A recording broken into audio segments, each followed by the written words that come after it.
Start rolling in. People, my people, Steph heads, say hello. Like, subscribe, give a thumbs up, support the show right out of the gate. Let them know you're here. You know, you're in charge of the algorithm, people. You're the ones who annoy all the, oh wait, hold on. Annoy all the people in Trump world. You may, yeah, go ahead. To all of you nice folks out there, I have started a live stream. It goes from 2 to 3 o'clock. Well, it's on Thursdays. We're adding a Tuesday one now, so it'll be tomorrow, 2 to 3 Eastern. And we already have like between 800 and 1,000 in the chat, so it's pretty robust. Beautiful. But I would love for all of you to join because I love live streaming. I like going back and forth with the audience. It's much more fun than the recorded stuff. So I'm going to probably start doing more and more of it. So why don't you come by tomorrow, 2 p.m., Cliff's Edge on YouTube. 2 p.m. Central or Eastern or what? 2 p.m. Eastern. 2 p.m. Eastern. Very important. Yeah. But I'll send you something, Hal, if you don't mind. No, I don't mind. I'm getting addicted to this the way I see how you did. It's much more fun than like just record. I like recording takedown videos of Republicans and some shorts, but like the going back and forth with the audience. I don't know. I love the live streams. They're fun. Yeah.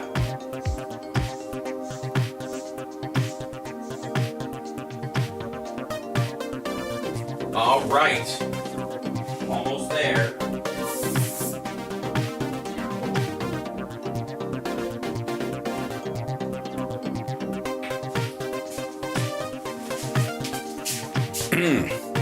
Okay, mic is up. Chat room's there. Sharing it out. Hitting that like, boosting us in the algorithm. That's the way it works. It's in your hands now, audience. You can let people know this is the greatest live stream in the history of live streams, or you can force them to find out on their own. I'm just trusting your evangelical powers.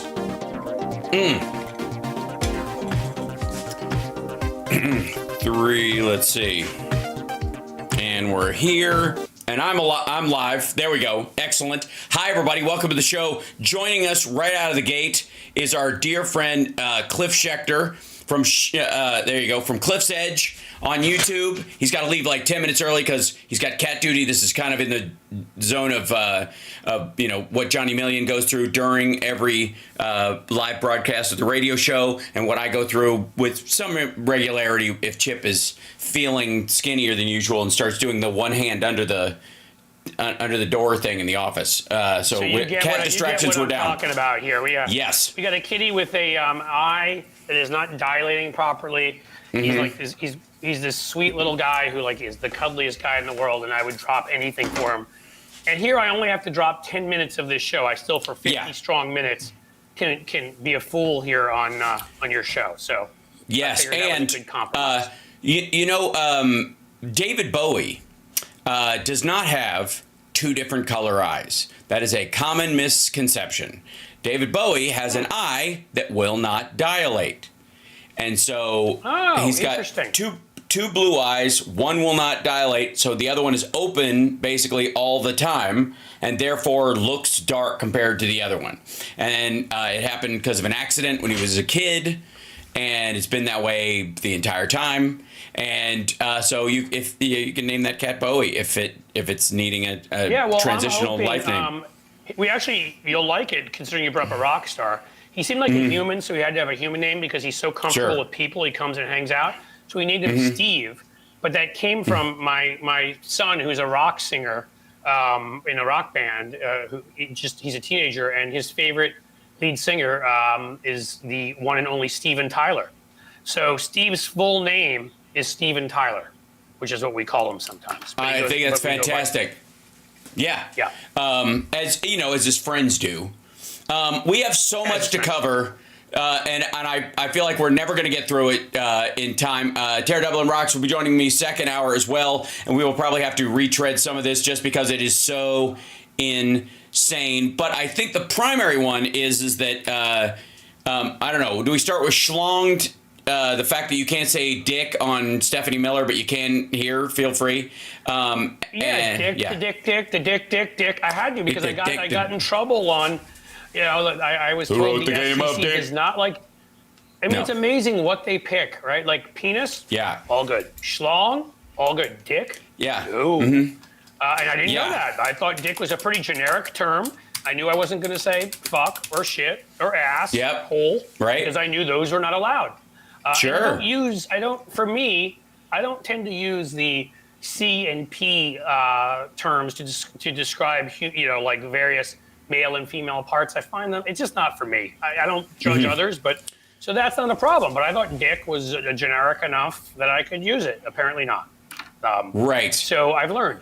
So in any case, yes, he thinks Arnold Palmer has an incredibly long dick, or at least that was his closing argument during his rally the other day. Which, I mean, I guess maybe it's a stronger argument than, you know, Ave Maria. Hey, can I play? Did he play the Pavarotti version of Arnold Palmer's dick? I don't know.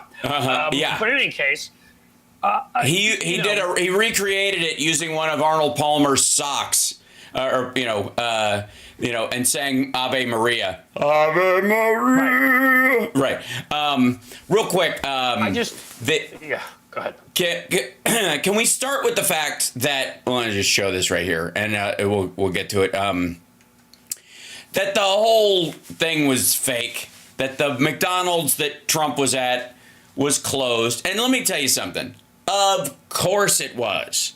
The other thing too is, would any sensible, after 2/3/1.5 assassination attempts on someone, are you going to let them anywhere near hot grease in an unvetted live situation?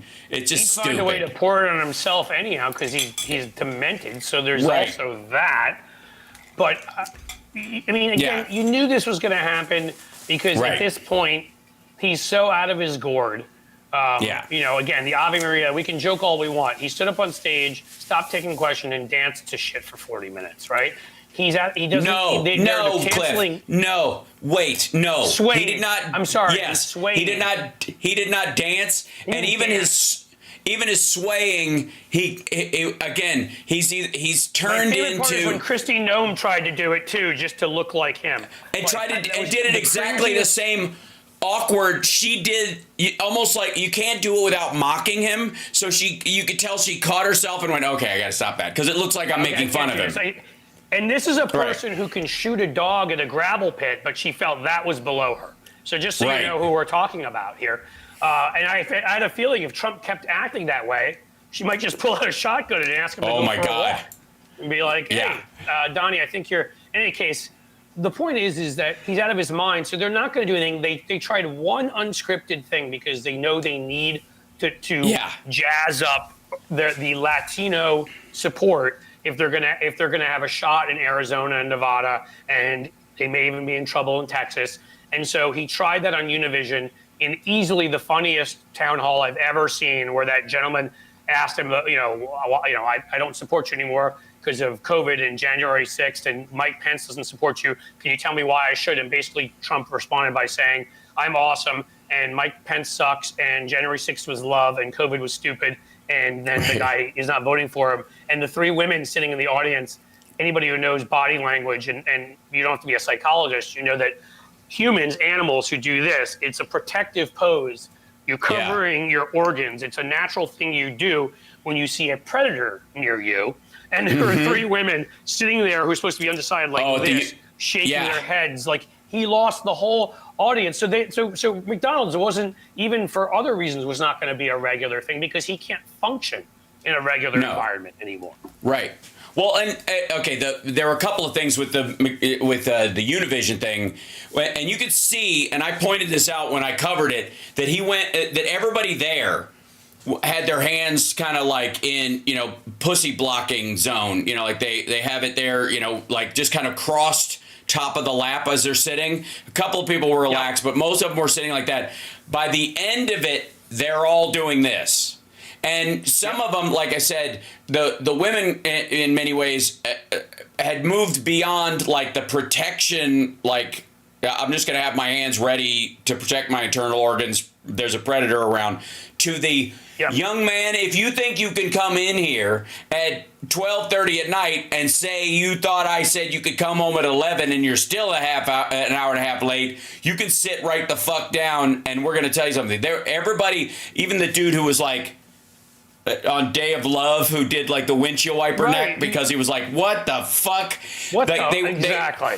They were all like, you could tell they were all reacting to him like he was a fucking kid, like just bullshitting them, like a kid from the neighborhood. A toddler. They knew he didn't answer any questions. He just was doing. I mean, he can't. He just was throwing out bullshit, and I'm so glad it was on that, because look, their whole sort of BS take on, they're trying to seem like they're strong and they're winners. We're winning the Latino vote. The Latino vote since about 2008 has moved a little bit in their direction. Yes, it has. There's a strong religious element there. But mostly, the only folks who have moved in their direction have been young, single Latino men, who, by the way, are also less likely to vote. Other Latino voters have not moved in their direction.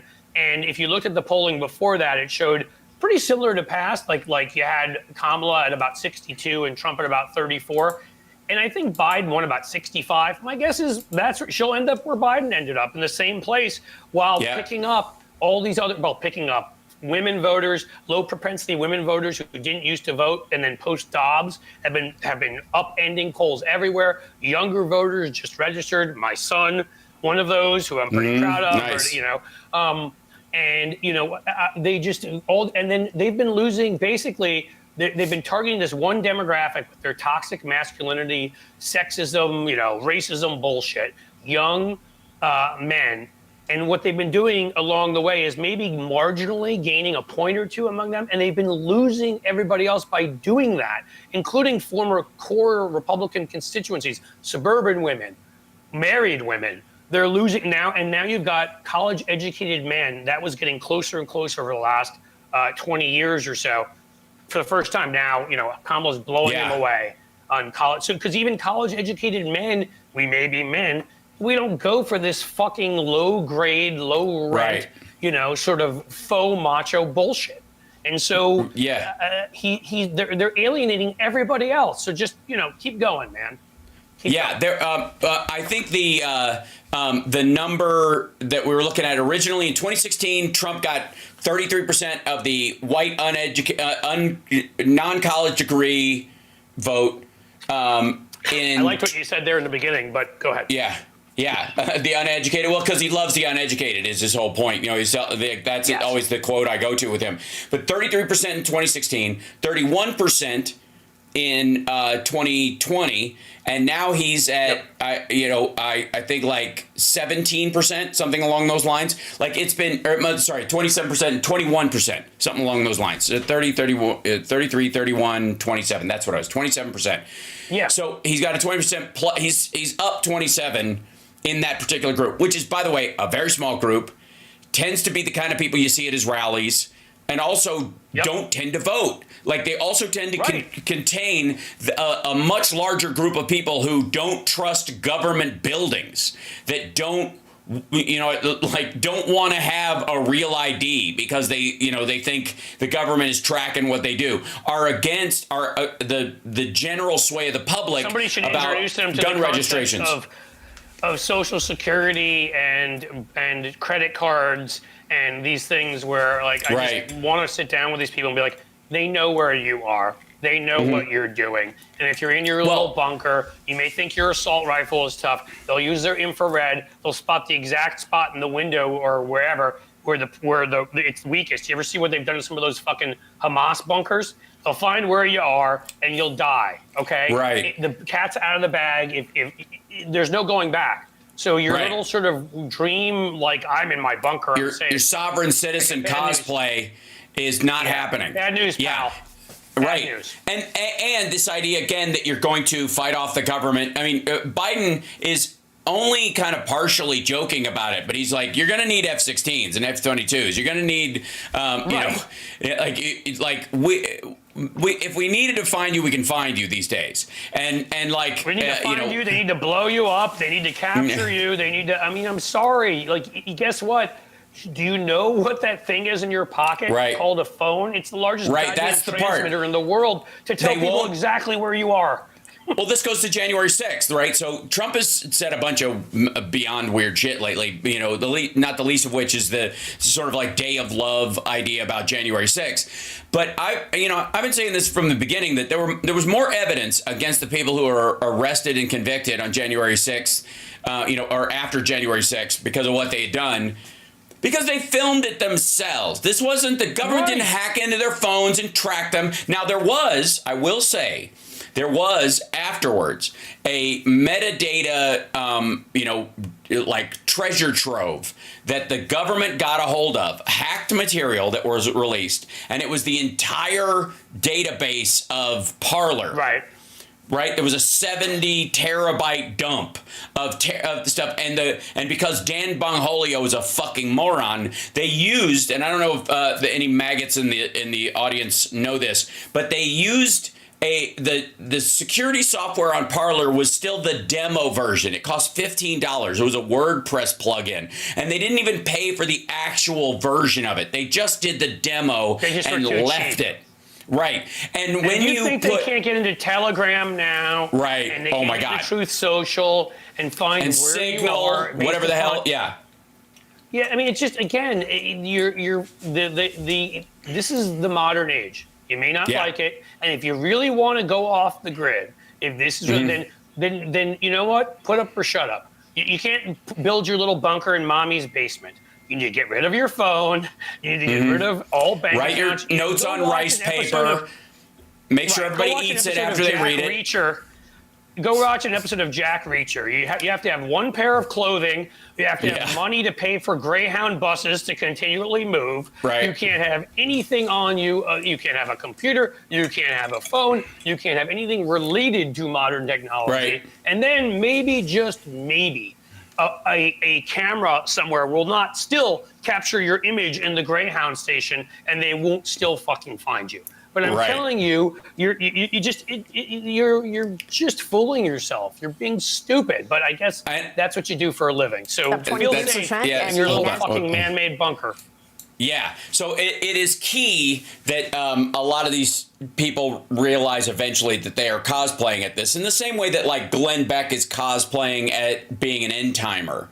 That this is just a great money-making scheme for him. He was a Radio Zoo personality who sucked at it. So he, like Megyn Kelly, you fail at mainstream media. What do? You enter the crazy sphere, right? Lara Logan. I mean, the list is endless of people that suck at being journalists, suck at all of that. So what do? They reinvent themselves as right-wing lunatics because it's the easiest grift in the world. Share any conspiracy, these morons will fall for it, and you'll get your little following, and they feel like they have to.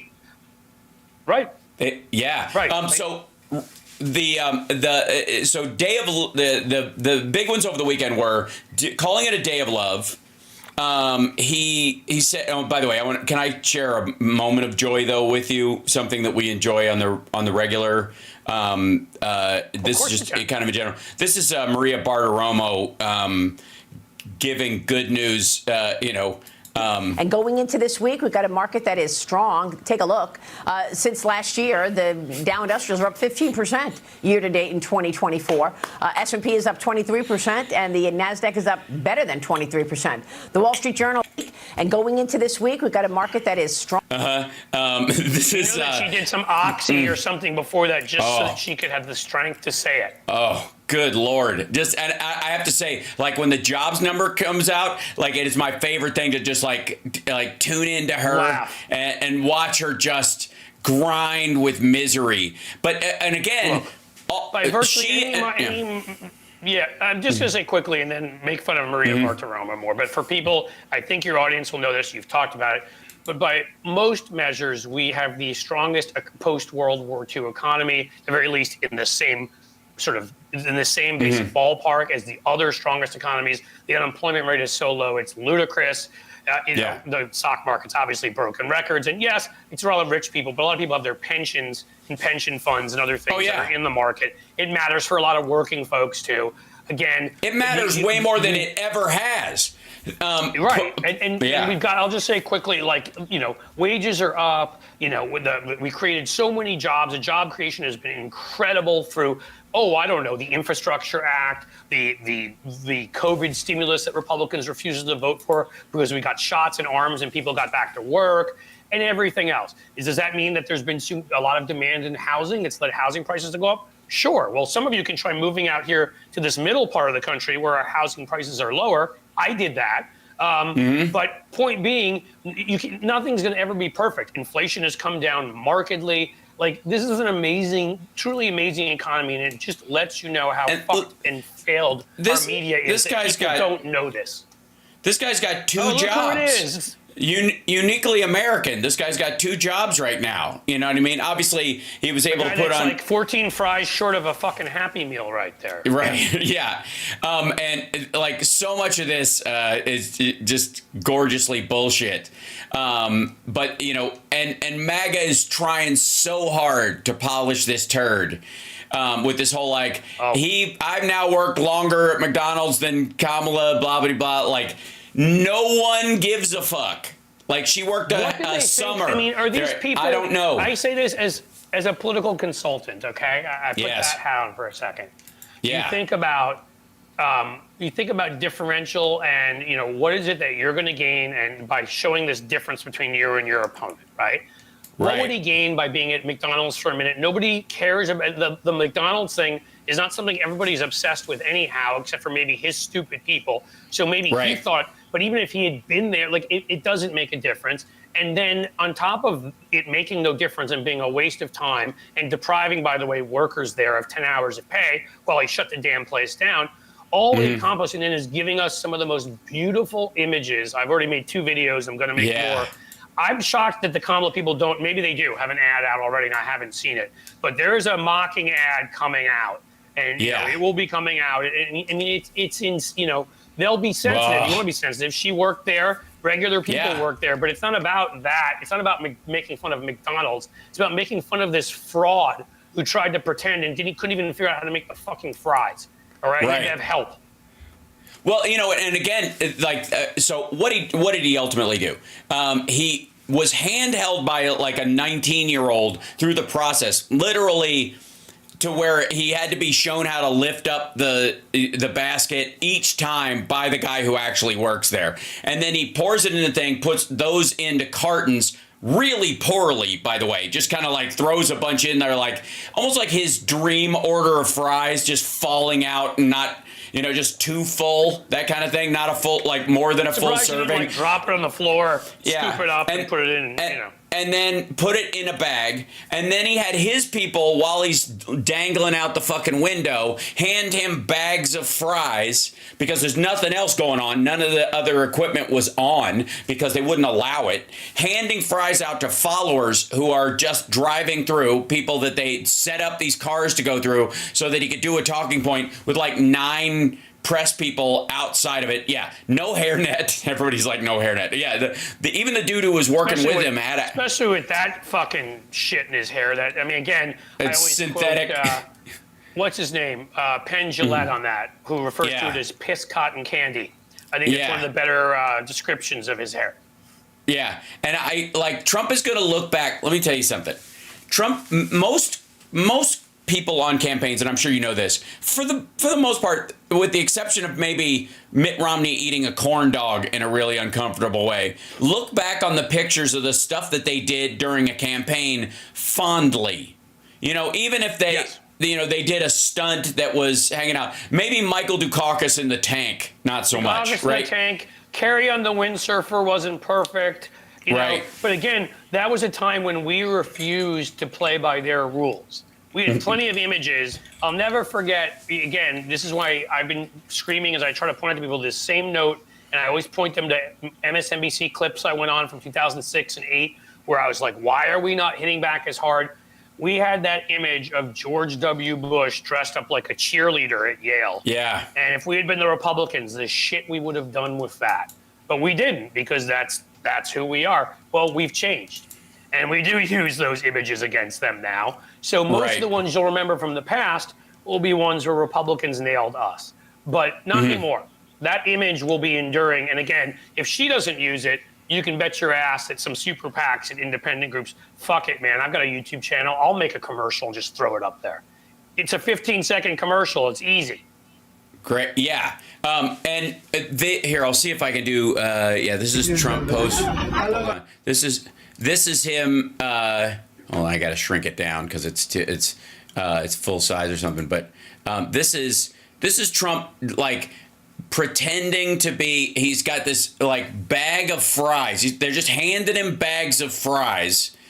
And these people that are driving through are pretending to be surprised that he's there. Again, it's Donald Trump. Yeah. Yeah. They're all my God. They're all MAGA people or they're actors. I mean, it's so fucking weird. Real. Right.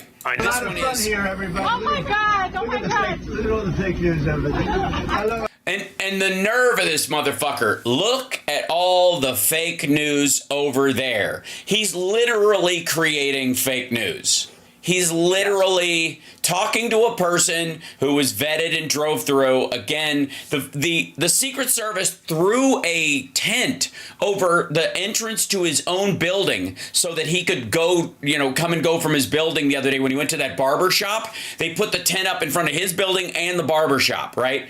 But we're supposed to believe he fucking... I feel like rolling into a McDonald's and I'll hang out the window in this, unvetted environment, just waving at whoever the fuck rolls up, right? I'll just take any comers. That's been their secret power for this period of time, and I'd argue it goes back at least a decade or more before Trump, has been the fact that not only are Republicans shameless liars about virtually everything, but they actually take pride in it. And so while he's standing there, saying about the fake news media and whatever, like he's enjoying that. They are not healthy, normal human beings. Right. It's why we call them weird, because they're weird. It's why we call them creepy, because they're fucking creepy. You don't think he looks like an alpha male right there? Oh my God, absolutely. Look, I think he looks about as much like an alpha male as Dave Bautista explained in one of that wonderful video that I've watched 47 times already. You saw that, right, Hal? Please tell me you watched that. Oh my God, it's great. Yeah.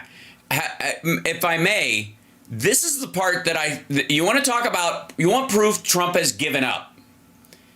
Look at this. Look at the bald spot right here. Like the total, like in this particular video, it's just he's not even trying anymore. At this point, he may have thrown on a hat and took it off and didn't think about it, but he's so swept up in this and has no idea where he is. The other day, he didn't know what day it was. He thought Saturday was Sunday. Didn't even know or care when a game he was going. Where we vote on January 5th. I mean, right? He's fucking.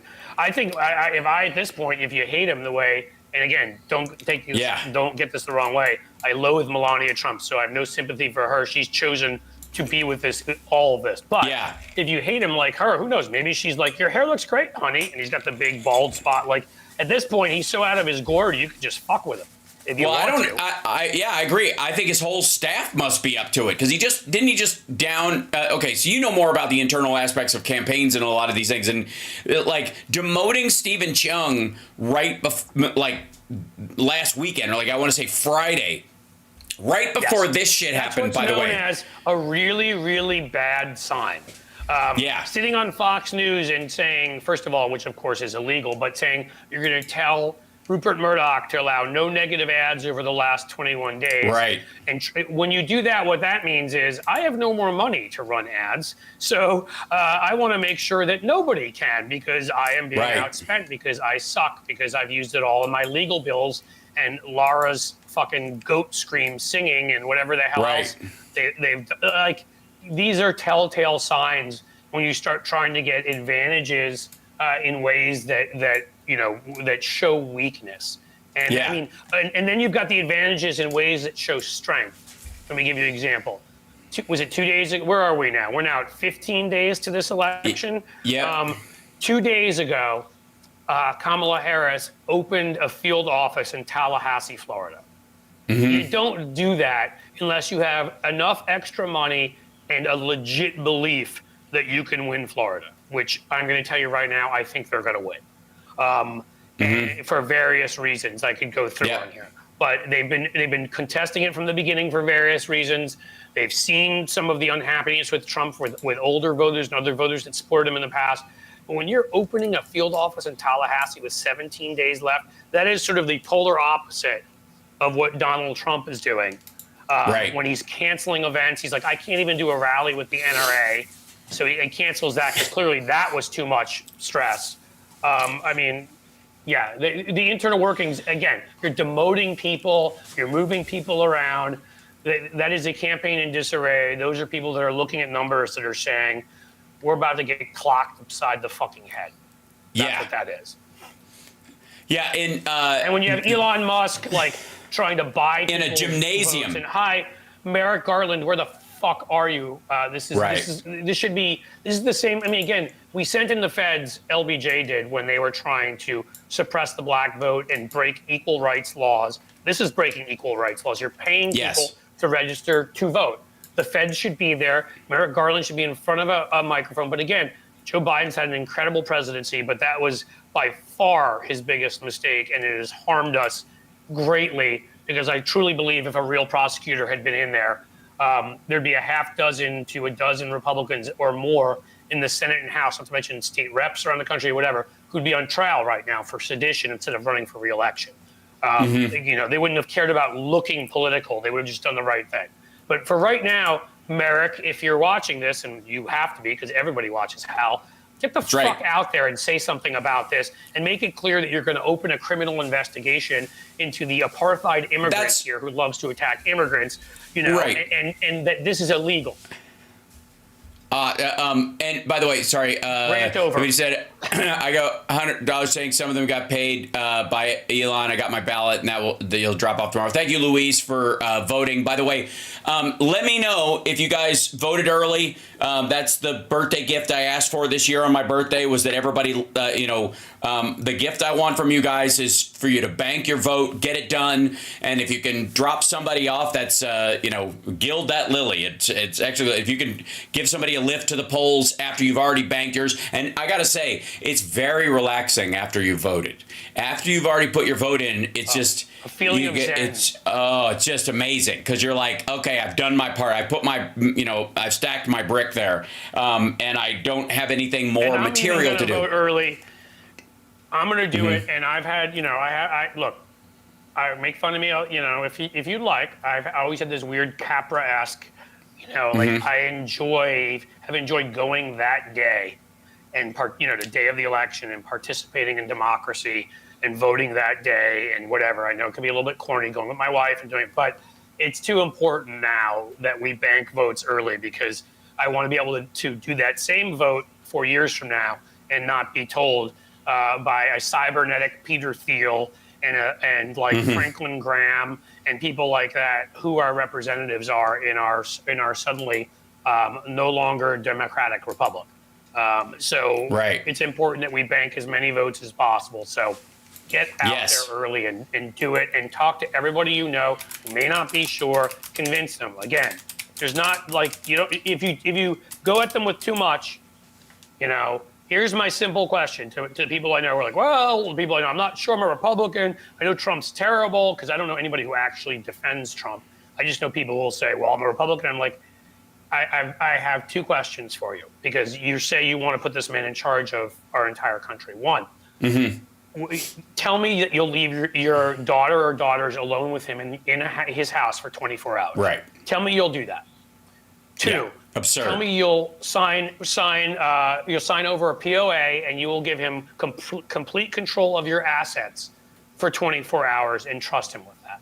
And if you won't do either of those things, you shouldn't be voting for him, and that you can vote for him is ludicrous. Okay? That's the way I tend to put it. So one of the things about Trump is that as exaggerated and shitty and weird and psycho as the stuff he says in public is, when he gets behind, he's sitting with donors, or he thinks cameras aren't rolling for some reason, he feels free, and he just knows that the QAnon base of his group and the maggots won't really, anything that's bad, they'll assume is fake news being made up about him. And if they like it, he'll say it's true. And if they don't like what he said, he'll just pretend he never saw it because it's not on video or something like that. So he meets with I'll give you an example. Like there was a group of donors he just sat with where he called Kamala Harris the R word. Everywhere else he says she's not very smart, but in that one he used the R word for her. Whatever. Yeah, because he was talking to donors and nobody's filming it and he thought he could get away with it and all that kind of stuff. So he meets with the Wall Street Journal editorial board, sits for like 2 hours, and they're like, oh my God, this guy sat with us for so long. Believe me, after a half hour, they were like, get this fucker out of here or open a window or both. And they probably put a towel underneath him like Fox and Friends did. Let's start with that. So anyways, during this interview, Trump, according to the Wall Street Journal, said about Ukraine, I said to Putin, Vladimir, we have a great relationship. I got along with him great. He's a different kind of character. I will tell you, much different than anybody I knew him very well under, I don't know, whatever. I said, Vladimir, if you go after Ukraine, I'm going to hit you so hard, you're not even going to believe it. I'm going to hit you right in the middle of freaking Moscow. I said, we're friends. I don't want to do it, but I have no choice. He goes, no way. I said, way. I said, you're going to be hit so hard, and I'm going to take those fucking... shit from Wayne and Garth now? Yeah, you're going to be hit so hard, I'm going to take those fucking domes right off your head because you know he lives under the domes. And he means the Kremlin or whatever. Okay, let me be, you and I both know this is just horseshit. Like, it's just a made up, cartoonishly dumb, like Abdul story that he just, but it's gone either from that or his handler. Remember, Dan Coates, director of intelligence under him, has come out and said quite openly, and again, that this isn't even 40 times the size of the stupid email Hillary story, that this doesn't cover every newspaper. His appointed director of national intelligence thinks he's being blackmailed by Putin. So when you get that, plus the million other examples of this, that was either made up by Trump, or I wouldn't be surprised if Putin, who's a lot smarter than him, handed that to him, because Putin sees the polls that he's losing too and wants to make him sound tougher, because it's in Putin's long-term interest, obviously, to have Trump there.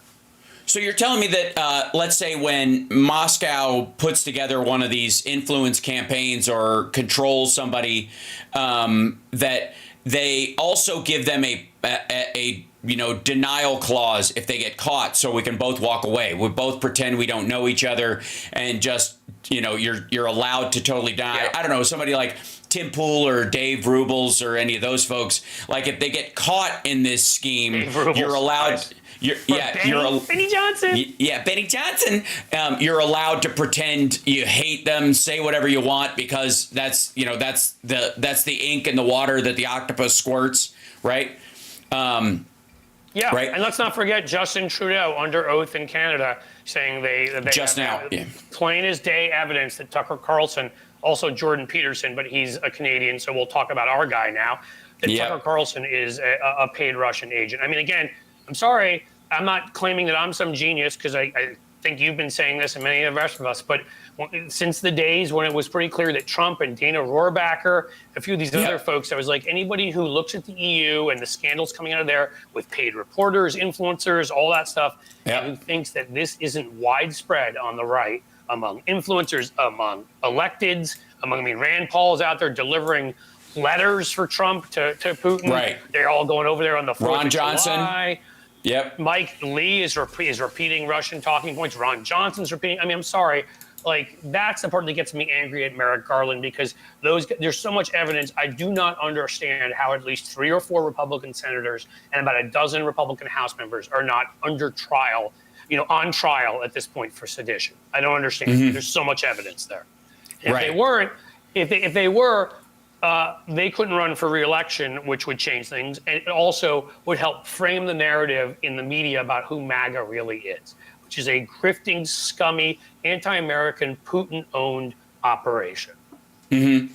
Well, and ultimately, like, it's hard to tell with Trump sometimes. Like, it's clear that, like, when Dim Pool and Rubles started distancing themselves, there's an element where you can go, okay, the strategy going on here, you're allowed to disavow. If you get caught, you can pull a Peter and deny them 3 times before the cock crows, so that you can, everybody has plausible deniability. We'll set up a wall of stuff. With Trump, I think the problem that the Kremlin currently has is that his brain is on such a hard fade right now that even when they hand him talking points about stuff, he's this close to saying, yes, he's this close to saying, I said, I'm talking to Vladimir, and he says, why do you show me a picture of my house? Like, he's that fucking close. And he's gotten a lot worse, don't get me wrong. But I think already in the past, this was always the issue with them, is they knew that they had to be careful with him because he's such a moron, and he's just such a deep hole of insecurities and self-loathing that if saying I'm best buddies with Putin makes him seem cooler in his mind, he'll say it. I talk to Putin all the time. He'll say it. These are the things Putin doesn't want him saying. But of course, he has to for his ego, in the same way that he'll deny that, he'll say, oh, well, we want the states to have to figure out Roe, and I'm not anti-abortion. And then the next minute he's like, I'm the one. No one else could do it for 50 years, and I put the judges on there. He can't get past. He can't, to say something I couldn't have said on Stephanie's show. He can't stop stepping on his own dick. I mean, because he's such. Actually, and this is a good example of how he just fucking can't stop. Can't stop, won't stop. This dumb motherfucker. He does this thing where he tries to take credit for the VA Choice Act of 2014. He does he all during his presidency, and he does this stuff where he's like, they tried to get it done, and I couldn't. It took them 50 years, like you were saying, and I finally am the one. And I started calling that out during the 2020 election, and I was so loud about it that eventually I think it worked its way in. I'm going to take credit for the first time around, people going, oh yeah, wait a second. The VA Choice and Accountability Act was signed into law by Barack Obama in 2014. That's why it is called the Veterans Access, Choice, and Accountability Act of 2014. All the stuff, you can fire people. If it's more than 45 minutes from your house, you can go to a doctor close to you. They did a mild modification of it that made it 30 minutes, but that was written into this bill. Like, see how well it works. See how much we can give people. If you have to drive more than a half an hour to go to the doctor, you're allowed to find a local doctor that's outside the VA if you need to. If you want to continue to go to the VA, you can. But if it's within 45 or 30 minutes, that's it. That's the only modification that was ever made. Solid, good piece of legislation, which is hard to believe. Right. Republican. I mean, considering all the other shit they opposed, but. This bill was drafted by Hal Rogers from Kentucky. He's a Republican congressman. It was bipartisan on all fronts. Everybody had been working on different ways to do it. They worked it through committee. He drafted the initial version of it. And if you'll notice, the most important part of this is this part right here, which says Public Law 113-146, August 7th, 2014. That means this is not an act. This is not a bill working its way up the fucking steps of the Capitol. It is now law as of August 7th, 2014. And this motherfucker yesterday, after he did that stupid McDonald's stunt, did it again in front of a woman who's a Purple Heart recipient and a Marine, and she asked this question about, we are very supportive of that, of the VA choice that you got done, and can you make it permanent? And I was like, the level of ignorance that's involved in this is fucking sad. He's tried the same thing. He's done the same thing, like maybe to be equal, so he can steal one thing from the administration before him and one from after to claim credit for insulin, that he was the one that capped the price of insulin, which is, of course, a complete joke. It was as part of the Inflation Reduction Act, where they allowed Medicare for the first time ever one of these programs that was held up that made no sense, not giving Medicare the right to negotiate the price of drugs down. They also capped the price of insulin, so it's gone down, 60, 70, 80%, and he's tried to claim credit for that too. Again, that's where not having an honest media, a media that will tell the truth, fails you, because those lies should take away from credibility of anything he says, not to mention the rest of his resume. And therefore, nothing he ever says should be taken at face value. And on top of that, when they refer to things that Trump says, they should be reminding people constantly that he lies about this, that he lies about the insulin price and all these other things. It's not a one-time story. It's not even a three-time story. It should be context in other stories repeated again and again and again and again. That's what it should be, to give people a real understanding of who this fucker is.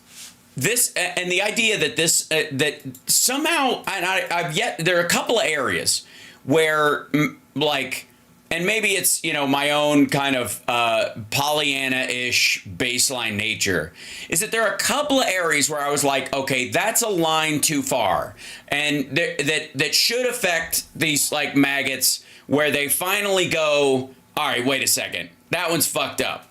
And lying about the VA Choice Act of 2014 should be one of those primary fucking moments. It should be one of those moments where they go, all right, he can't take credit for doing that. And so egregiously, again, he's not saying I signed the modification that was written into the bill where they pass it through committee, vote on it in the House and the Senate. It comes to my desk, and anything that after the prototyping phase of this act gets in, if there's any changes we need to make, we'll make them. And what was the change? 30 minutes instead of 45 minutes. That was it. The rest of it is law. It has been since 2014, and it just ridiculous. No, it's again horseshit, and he gets away. He does this again. Those are the two most blatant examples, because they're such out and out lies about something that he had nothing to do with. But he does these things on a different level, taking credit for certain aspects of the economy that had nothing to do with him. I loved when Obama reamed him the other day. Was like, it's fun. He takes credit for the first 2 years of the economy. It also called my economy. That's just before he then used it to give massive tax cuts to billionaires and absolutely blow a hole in the debt, because that was worth doing. I know we could go on about this, but you got to go take care of your cat. I want to remind you that my little kitty. I got to go take care of my kitty. Yeah. So thank you for always good talking to you, Hal, and always good making fun of that punk. And let's just keep it going. Keep everybody out there. I'll just say, knock doors. Make calls, make donations. Find me. I'm at Cliff. It's at underscore Cliff's Edge, at Cliff's underscore Edge on YouTube. I'm trying to make a run towards 100,000 subscribers. Also, I'm doing live streams tomorrow, 2 p.m. Eastern time. I'll be doing one, and also on Thursday. Thank you, Hal. You're awesome. But everybody keep fighting. We need to go through the end and just crush these fuckers and send a maggot into oblivion. Agreed. I'll see you. Hopefully, we'll see you next Monday. Take care of your cat, and we'll see you very soon. All right. Thanks. Go do it. Okay. Cheers. There he goes. I had to keep him on schedule, because he's got he said 10 minutes to the hour, and even stayed over a couple minutes. So he's got to go do that, because that's the only appointment they can get to help his cat, who has an eye issue, and it's a very sweet cat, and so we want him to take care of it, because pets are lovely. And I'm getting very emotional for his cat that I've never met, who I hope I will see at Thanksgiving this year when I go back to Kentucky for Thanksgiving. Able to give thanks. Well, Lord, yes, happy to give thanks that Kamala Harris will be the next president of the United States. Super primo good. But let me do this real quick. I'm gonna shift this out so that when Tara gets here, I can just pop her into the feed as you do. There we go. Boink. Excellent. Cool. And so when she shows up, I'll throw her in here, and that'll be good. By the way, hi, chat room. Love you guys. Please share the show, like, subscribe, give a thumbs up, support the show. It is Hal Sparks Mornings, Mega Worldwide, the greatest live stream in the history of live streams. Until the next one, feel free to at me about this. I don't care. Why is Hal so confident? Because I can do math, and that's why I've been right every time up to this. So there you go. I'll give you a real good example. Okay, so some of you might recall, and some of you are new, and I appreciate you coming here. And I'm not going to rest on my laurels, kids. I'm not just going, well, I've been right before, I'll just guess. That's not how it works at all. When I just started this live stream, well, actually before that, because during on my radio show, I've been live streaming. My radio show on WCPT started out as a live stream on weekends. I would do Ustream when that was before YouTube was a thing, and then there was a company called Livestream that for a while gave me some gear to do it and moved me over there, and it was just terrible. And bless their hearts. And I think they were both absorbed by YouTube, by Google when they did that. But in 2019, when I was doing my show in China and I was traveling back and forth and doing all that kind of stuff, and I warned everybody that COVID was coming, if you'll recall, I also said that the ticket when it comes is going to be, because of who had started to run in that particular field, the people who had announced, it's going to be Joe Biden and Kamala Harris. That's who the ticket's going to be. He's going to be, going for president. She's going to be vice president. And before debates, before any of that shit, I was like, that's the ticket. That's how it's gonna be. This is how you deal with where America is now and where America is going, and you do it respectfully to the entire field, and you also take advantage of like a great opportunity to have somebody like Kamala Harris, who's incredibly smart and sophisticated and has dealt with details and evidence and things like that as a DA and an AG that other people that were on that stand have not done. That there's a reason why we have governors a lot of times as presidents.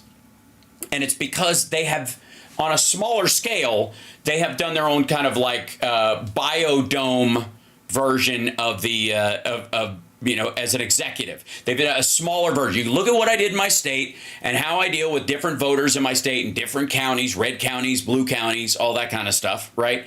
And how I dealt with that. And you can extrapolate that to the rest of the country. You can decide I did well or I didn't, but you can see that I have a Senate, I have a state Senate that I deal with. I have local groups that can kind of like counties. You can see them almost as states.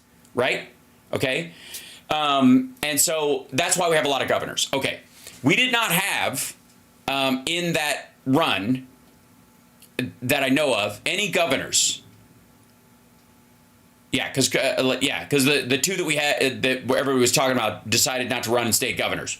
So what we did have, though, yes, I am. I think my podcast is on Spotify. Somebody was just asking. It's Hal Sparks Podcast, Mega Worldwide. Subscribe to it, please. It's Hal Sparks Podcast, Mega Worldwide. I do that kind of thing. I'm a branding genius. Anyways, so since we did not have a governor that would be a good VP, like Walz, for example, is for Harris in that regard, as an executive of a state, an AG, and even to some degree a DA, does have executive experience if you think about how, like, the situations run, an AG especially. If you look at all the like kind of DAs all over the state and the legal system of a state, especially one as big as California, it's a lot of management of a lot of different moving parts, and so it's the closest thing that we had at that time in some ways to a governor running that had a shot.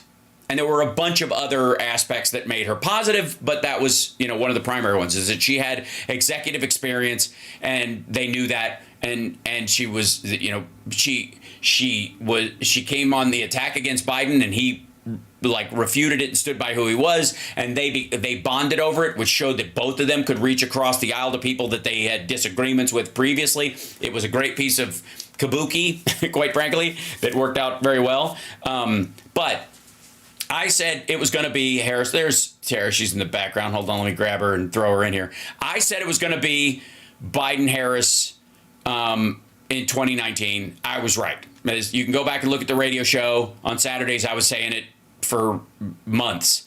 And by the way, to a lot of finger wagging. And that they were going to win by a lot. And I stayed up, you'll recall, all night on election night.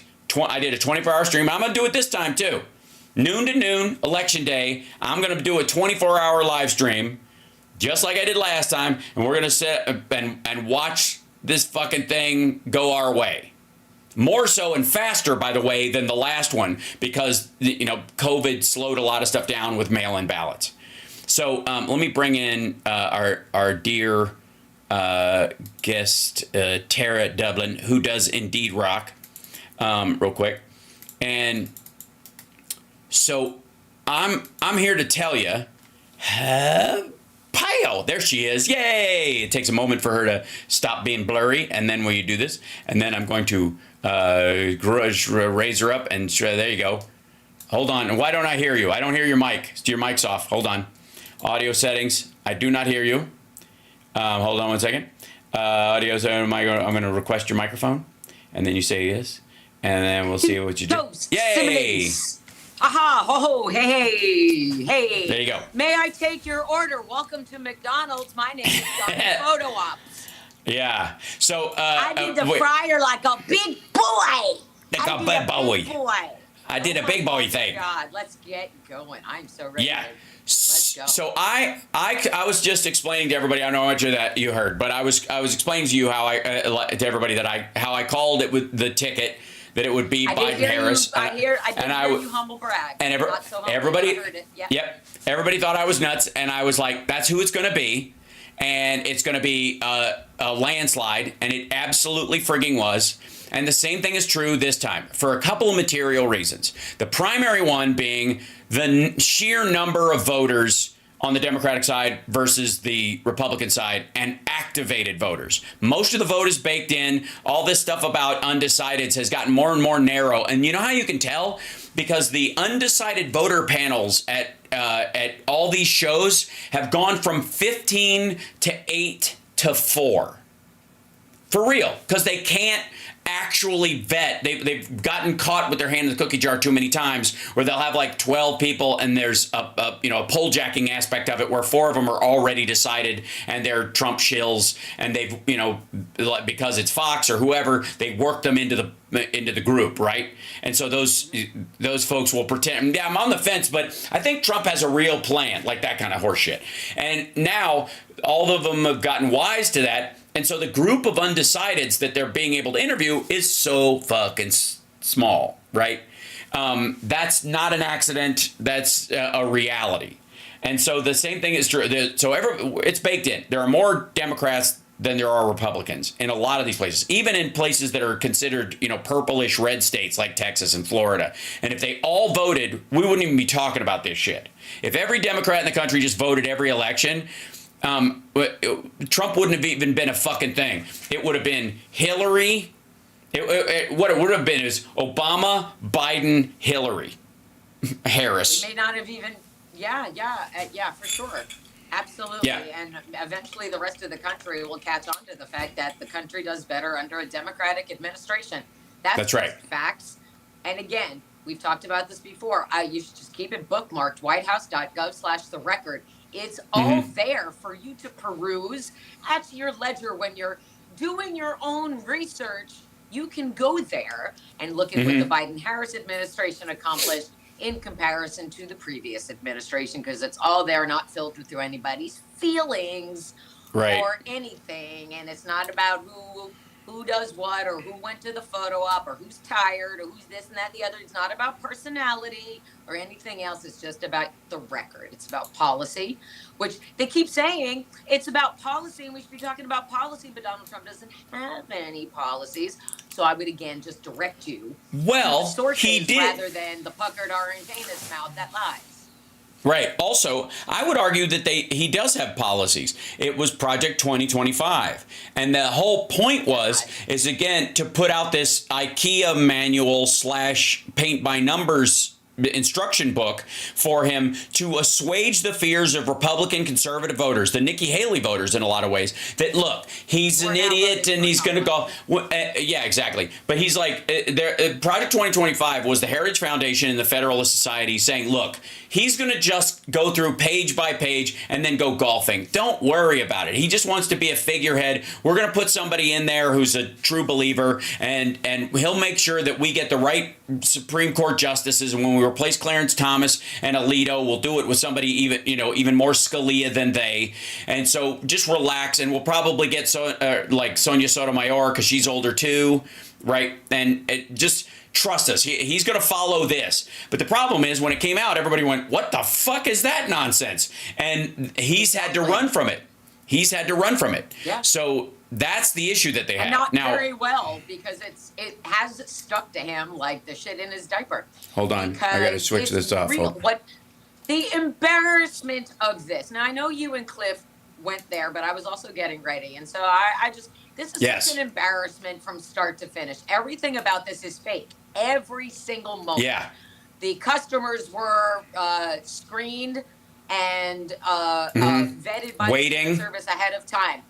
And they knew he was coming. No one was surprised. Everybody inside of that shuttered, closed for business that day, McDonald's, that did not make any money that day. I'm sure they didn't even pay for the privilege of using that independently owned franchise. I'm sure the independent owner didn't get a dime.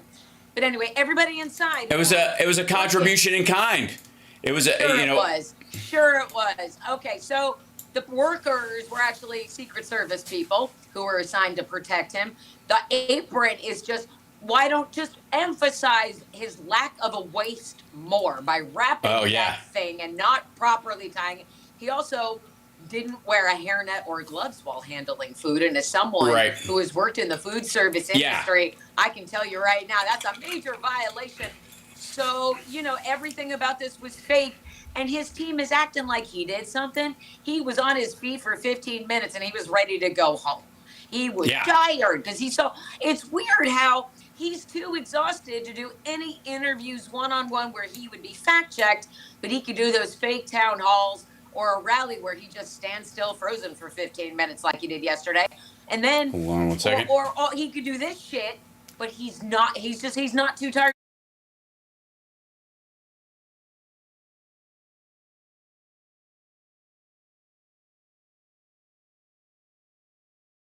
Fake photo op? Like, is that why he was able to do this? None of it makes sense. It's just weird. Yes. Sorry. We had an audio issue there for a split second, but I fixed it. Great. And also, Facebook, we are back up. I don't know what happened over there, but give us an angry emoji. For some reason, it dropped off and it came back. And by the way, TaraDublinRocks.com. Yeah. Yes. So he's a fucking fake, and he's got Odd Job tweeting today like they did something. Right, that's what I call Stephen Chung, because he looks like Odd Job. You can take this, right? So here's I think you'll be able to hear this. These are the people rolling up, and one of the things he said. I didn't know you were going to be here. A lot of fun here, everybody. Oh my God! Oh my God! Look at all the fake news, everything. Hello, everybody. You can take this, right? And this is compliments of Trump, okay? Yes, thank you. Mr. President, please don't let the United States become Brazil, my native Brazil. We'll keep it good. Please. We're going to make it better than ever, okay? Thank you. That wasn't fed to her or anything. Oh my God! Please don't let the United States become Brazil. My native Brazil, like, fuck off. And then he's like, these are compliments of Trump. Look, the last McDonald's he was in. For it. Right. The last McDonald's he was in, he stiffed him on the bill too. And again, it's not compliments of it's compliments of the owner who is contributing to the Trump campaign by allowing this horse shit to happen in his venue without requiring them to pay for it. And again, there's just the memeing of this already is like the internet is undefeated when it comes to owning this guy. And I mean, between what he looks like in that fake uniform in his business attire with his sleeves all the way cuffed, because you won't, you never see him in jeans and a t-shirt, not him. But like The wimpy memes, I will gladly pay you Tuesday for a hamburger today. You know, all of it. All of it. It's like, and Don Jr. actually said that Donald Trump knows the McDonald's menu than Kamala Harris. That's the kind of flex that just makes your dad look worse, Coke Drip. Right. It's not a flex. She worked at McDonald's, what, like 50 years ago or whatever? She just turned 60, so like 45 years ago or whatever, 40 years ago she worked at McDonald's. They don't keep records that long. Why would they? Because of the turnover at a fast food restaurant. If they tried to keep records on all of the employees, they would have a pile of paper that goes to Mars, and then Elon Musk could climb it and live there. So all of it, fake, sad, pathetic, just like, what buffoonery is just, it's just the clowning and the way the just, and he has the audacity to throw around words like stupid and uneducated when it comes to the vice president of the United States. I'd like to see Donald Trump try to pass the bar exam, as Kamala Harris did. Just do that. Can you do that? No, you can't do that. You can't. You don't even go. You can't lift a bar because you're out of shape. So, all of it makes me angry, because what we end up getting instead of a real campaign is these remedial shop bullies going out there going, huh, he works more than Kamala. No, he does not. This should be an embarrassment to anybody who still supports Trump. Like Michael Dukakis in the tank, Paul Ryan pretending to wash already clean pots at the homeless shelter. All of it. Fake, fake, fake. So it's cringe. Again, It's my cringe. Here, let me show you this. Okay, so this is Trump entering, and apparently he doesn't let Secret Service use the restroom when they need to.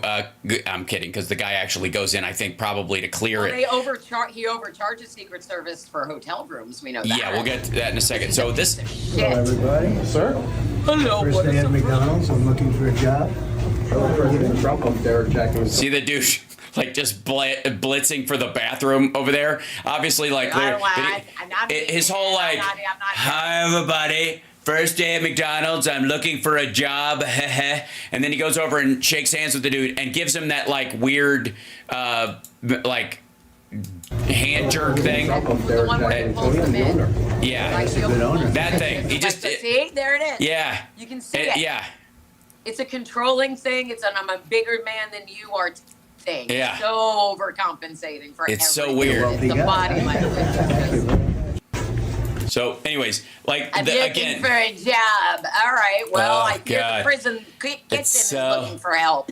You can peel some potatoes in the prison kitchen, Papa. Also, if I may, this is the part probably that, like, is very for MAGA. I got to tell you, this is not. This is not. This is not doing much for his Rocky body, Photoshop images that are all over the trucks and stuff. He's in the best shape. This beautiful white skin. I don't know call attention, but good God. Good God. Yeah. He's, so and this that's a healthy double D. So this is again. He owns a lot of McDonald's. Okay. And by the way, why does it look like he's in pain taking his jacket off? That's great. Thank you. Because he probably is. Okay. He's probably wearing a truss under there. I don't know how to tie anything. Trump, what's your favorite No thing one ever taught me. And That's why my shoes don't have laces. And again, like you put the thing like this, you can't tie a fucking bow behind your own back. Now, granted, I don't know that he could reach. That's a reach. Yeah, that's a reach. But you can also, pull it fairly tight. The non-defined ways. I would tell you, if I put that apron on, I would have to wrap the tie around me like 3 times and then tie it would tie in the front on me. And on most of the people there, I think, too. Yes, that's usually how aprons work. Right. But they're like, nope, just like in the. Should have gotten him an extender, like a corset in the 1500s. So yeah, here you go. I like it all. Hold on to. And they go, what's your favorite thing at McDonald's? And he goes, I like it all. I was so hoping. A little bit under bar. Fuck me. I was so hoping he would say fish delight. So for those that don't know, Donald Trump thinks, and this is true. This has been a problem going back to The Apprentice, and it's still true now. He thinks the Filet-O-Fish, the McDonald's Filet-O-Fish, is called a fish delight. He thinks it really. He really does. He really thinks it's called a fish delight. And he sends interns and people working for him or production assistants and people like that to McDonald's to get him a fish delight. And like 5 of them, right? And then the workers are like, we don't have anything. But we don't have you mean a Filet-O-Fish? No, he asked for a fish delight. It must be, maybe it's off your... Deluxe. Is it the under the... Deluxe. And there is no fish deluxe. It's a fish. Yes, it's a Filet-O-Fish. There's one with cheese. Isn't there one There's a Filet-O-Fish. The Filet-O-Fish comes with cheese already. No. Yeah, fish and cheese do not go together. They do not go together. Yeah. No, yeah. Well, that's the case. It comes like that, and it's always been that the same old bun, the square fish patty thing, and a slice of cheese on top of it. Right. That's basically it. And it's so good for you. That's how you get your omega-3s. Good for you. Brain food. It's brain food. Hey, it used to be the only thing I could eat at McDonald's if I was on the road, right? If you're gonna get fast food, that was your only option. There was no other fish unless there was a Captain D's in town or something like that. You know what I mean? Like, and I'd be doing these fucking podunk towns in the middle of nowhere. Like I just got offered a gig in Montana, which is going to be in the spring. It's going to be so good. Ooh, good luck finding some deli. Yeah. Do you remember? There's a Whole Foods everywhere now. No. There's a Whole Foods every fucking where now. All these fucking maggots shop at Costco and Whole Foods, and they're like, I just paid $7 for eggs. Yeah, because they're organic, grade A, and there's 18 of them instead of 12. Yeah, just fucking bullshit. But he goes, I like it all.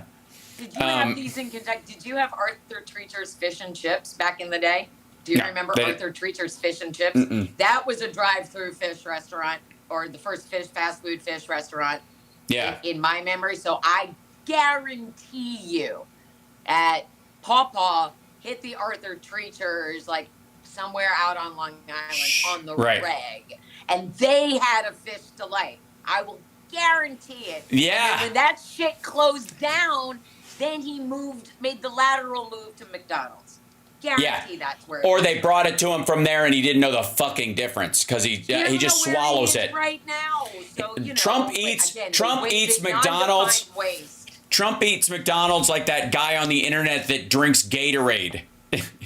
The guy goes shoop and drinks he didn't even see this shit happening. So I like every ounce of everything. But I do like the French fries while I'll be working. I listened to Kamala. She said it was so hot. It was so hot. It was such a tough job. But don't you have a man that's been doing it for many years at the French fries, right? I want to learn everything. I'm going to learn how to do it right now. Thank you. Welcome. Yes, it actually is hot to stand over boiling oil. Yeah, right. It's so. Also, can I just say for the record, even the system they're using right now, it's like McDonald's. The difference between working at a McDonald's now or working at one in the fucking 90s or the 80s, for that matter, is not. I mean, it's beyond night and day. It's automated now. They just push and it's surface of the sun, bottom of the ocean. Because everything is is timed. Everything is placed out in this organized fashion, so you can. And there's a video. They used to send you home with a VHS tape to watch over the weekend and learn how to do it, and then you would come in and run through the whole thing because it was a complicated process. Now they could do it they send you a link, and then you watch the kind of baseline of it, and you just sit there with somebody else and watch them run it, and you do every other one, and and then you do it quickly or whatever, and they even go through it. The salt is shook. That it's already the exact amount of salt. Nothing that it really. I mean, when he was talking about how easy it would be, and it's still for hot children to assemble cars. Yes, that's exactly right. That's what I was getting at. It really is not that, but this. Right. So he goes over to this thing, and look at all the oil in the fries. Give me all the fries. Right. Do you want lives with that? Okay. Also, everybody's been talking about how like this is the kid mowing the lawn. All want to feel old? This is the kid mowing the lawn at the White House. That's so funny. Oh my God, right. That's genius. I love a full circle callback like that. Internet remains undefeated. Did Kamala ever work here? Whatever, like just yelling memes at this. Can I see Kamala's timesheets? And this whole thing, like, you got somebody who's been working here a long time. This guy's been. That person does not actually work there. That's fake. So that's a fake thing. That's a bad actor. So they run him through this thing. Everything else is shut off. The entire restaurant, the hamburger grills, the fucking registers, nothing is on because the Secret Service has turned it off. Of course, but please look at the little bow on his giant. I usually don't lean into body shaming, but it's begging you to look there. I almost feel like that. Look at that little. They couldn't even. They were afraid to tie it tighter than that. Is why it's just a little sad. He's hippie. He's got birthing hips. He's roomy. That's why he's obsessed with Hannibal Lecter. That's why he loves Silence of the Lambs. Because he has a secret thing for Buffalo Bill. Because Buffalo Bill liked his girls big. Right. Hold on. Roomy through the hips. Employee of the month. Good boy, Donnie. Good boy. Munch. Hold on. Oh my God. Do you want lies with that at the window? Do you want lies with that? Hold on. I gotta. Let's see. Outline. There you go. I've ever seen. Okay. And we'll shrink this down. Whoops. Sorry. You know what? Maybe later in the week they'll bring him to a Walmart somewhere and put a vest on him, and he can pretend to greet people who are brown for a change instead of trying to kick them out. Oh my God. Try that. Make him welcome brown people into a place where he is. That'd be awesome. Do that at a Walmart closest to the border. Do that. Put him there. Put him there next. I got okay. Hold on. Is that okay? I can't get over the bow. The bow is fucking kisses. I know. Lord, that's a glamour don't, as we used to say. Yeah, it's all so about proportion. Oh my God, I don't know why you're doing this. I don't know. There is a photo of him from over the weekend where it's a side view and he's somewhere taking questions and he's got the dementia lean, but his jacket is one material and his pants look like shiny, bright blue parachute pants material. Right. And he's standing on like two black pads in case the shit run down his legs. I don't know. He was sitting on a towel on the White Fox and Friends couch the other morning. That was weird. All of it is weird. I love that on his back, though. The munch. He's so gross. He's just deteriorating right in front of us. It's sad. They're just propping him up. They're propping him up so they can 25th Amendment him, and then J.D. Vance can be president, and fuck that shit. Well, that increasingly looks like the thing or whatever. So I feel like I have to everybody come over. So anyways, so the guy gives him the rundown on it. When the light is green, trap is clean.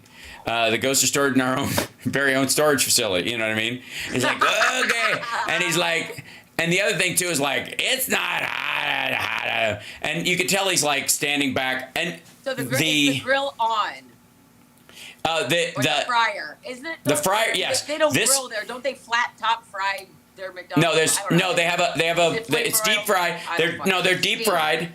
They deep fry them and they go down into the oil, and then you take them up, you shake them once, and you put them back in. Because you basically keep them from sticking together. Yeah, but the burgers, do they fry? So you do this. Watch. He picks it up. He does one shake, puts it back down in there, and then the alarm tells you when it's ready.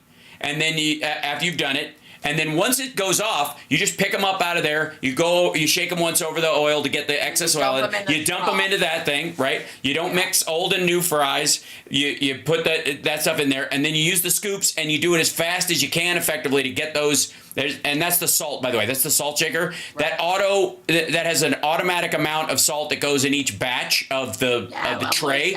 So every one of these trays that comes out gets the same amount of salt. You dump it into the fucking thing. You dump in the salt like that. You use the little thing to stir it around. And then there's a scoop that actually fits the fucking holders so that you can just put the exact amount. His body language. He's oddly like so into this. He's like fascinated. He's like, wow, this is how my food cooks. This is where my food comes from. Wow. And the guy's like, we're gonna focus on mediums today. And he's like, really? Okay, look at this. Oh, it's a thing. Look at like his. Does anybody? I like my supersized fries. Right. I don't know if you remember, and I'll see if I can find it in a minute. But you remember when George H.W. Bush, during his campaign against Bill Clinton, went to a grocery store where they had a laser scanner, right? Yes. Remember that? And he was like, what do they think up next? You're like, motherfucker, this shit's been around for 3 goddamn years. It just made him feel so out of touch. It just, right. Every time a Republican does one of these, it just makes them look even more out of touch with the people. You're pretty good at this, huh? Look at this. The fries cook. Watch this. Watch this. Hold on. We got extra small, medium, and large cartons all right there for you. A lot of our orders today are going to be mediums. That's what we'll be focusing on. A lot of our orders today are going to be mediums because it's all set up and the place is closed and all they're handing out is bags full of medium fries to people while everything else, including the drink machine, is turned off. So no burger from dispenser right here. We're going to dump that on. So cheapest thing. Yeah, watch what Trump says about the pre. Of course, it's an exact amount of salt per order. What do you think they're gonna do? Just eyeball it every fucking time? What I mean, that's they don't do that in regular. Had to do back in the day. Oh God! And also, can I say, by the way, like, you don't think they had like mixing cups before that, and now they just have a better device? Like, you think they just kind of like, that seems like enough salt. How's the fry guy doing today? Like it's so fucking stupid. Like turn it over. That these places are are largely becoming vending machines. It does not mean these people don't work hard. They do. Working inside a vending machine would be fucking hell, and that's what they do. So watch his response. It's really bad. Pretty good, huh? Yeah. How long have you done this? 8 years. And you're very good at it, right? I appreciate that. Thank you. You're real good at it. We're going to make sure we separate the fries and we put it. By the way, this guy's been working at McDonald's for at this one allegedly for 8 years. He goes, "How long have you been doing this?" About 8 years. Okay, this one has only been open 2 years. Well, there's lots of McDonald's. I mean, there's McDonald's everywhere. So. Yeah, exactly. So they brought in a guy that teaches it, and they picked somebody, that fit the part, could be vetted, whatever, was white. The fry station. So we don't want to mix old fries with new fries. We want to keep them all fresh and ready to go for the customers. I can show you real quick. So he's like the guy who trains people. It's more than likely he's been training people how to use the fryer for 8 years. It's probably 6 of the 8 years or whatever. When you're opening these cartons, you're going to push on the side, push that bottom part up, and that's that, and then we're going to hold them like this. I've had many of those. There you go. I probably had more than you. Probably, yeah. Probably. I've had many of those. Oh, Jesus fucking Christ. I know. I've had many of those, probably more than you. Is it a competition to see how many fries you've eaten in your life? Is that everything's a fucking competition with him? And until now, he wouldn't have been able to figure out how to take the flat cardboard version of it, squeeze it, which pops the bottom up, and then closes it flattens it out so that the fries sit in it. Like he would have stared at a flattened one for an hour trying to figure out how the hell you open it. Like he would have stuck his fingers in the top and tried to pry it apart. You make sure the fries don't fall out. Yeah. Pretty sad when you get. Oh, by the way, some people are saying like Hal knows way too much about this. Did he work at McDonald's? I never worked at McDonald's. You know how I know this? I watched this video once. I saw this guy's description. I've got it memorized. It's not hard to learn this stuff. It's not fucking hard. It's hard work. It's not hard to learn. And the weird part is, and that's what people don't get it. Service industry work is physically so hard. It's back-breaking shit. Yes. And believe me when I tell you, because I worked in the service industry basically exclusively for my entire 40s. And I will tell you, in my 40s, it broke my body. And so if you're in your 20s, if you're super young or you're a teenager, that's why you how to work hard, which Donald Trump has never been taught to do. And that's also why a lot of times in fast food restaurants, you either see teenagers or older people who have maybe are past the retirement age, because while it's not difficult to learn, it is very hard on the body. It really is, and it can get. And that's what he's not learning here. That's again, what would you learn from going to work in a situation like this? What would you learn? Not much. It's not how to operate the machinery, because you're not going to learn anything from that. What you're going to learn if you walk in there, you're going to learn this is basically turnkey, and that to work the station isn't the hard part. It's that you're dealing with hot oil and there are times when the volume is starting to, you're getting backed up, or there's a rush or whatever, that kind of stuff, and you might be tempted to rush one of these steps and burn yourself with hot oil. So they've set up the system to be as logical and clean and orderly as they possibly can, so that there's consistency in the orders, so the fries always taste the same, because people like McDonald's fries for the amount of salt and that kind of stuff. And they've worked on this a bunch of. They test it. They're not going to leave it up to some fucking dude in the middle of Podunk, Iowa, to go, I think we need more salt. I like salt. My mom, but we're. And the other thing about this is what an insult this is to people who work in the service industry, particularly fast food workers. Everything about this is belittling them, demeaning them, making it look like it's not a hard job, that it's not a job that matters, that it's. And then while he was there, he was talking about how hard he worked, and someone asked him about raising the minimum wage, and he didn't answer. So not only is it hard and thankless work, they're not making a whole lot of money doing it, and there needs to be a national minimum wage that starts at a minimum $15 an hour. Minimum. But Bernie Sanders is someone who's calling for $17 and higher. Some are calling for $20 and higher. But again, this is someone who's so out of touch with the reality of day-to-day life for regular Americans who have to get up and work a job that they most likely don't like, and just to get food on the table. And so all this does is just shine a light on how absolutely ineffective he is, and how absolutely useless. So you can't do the basic things.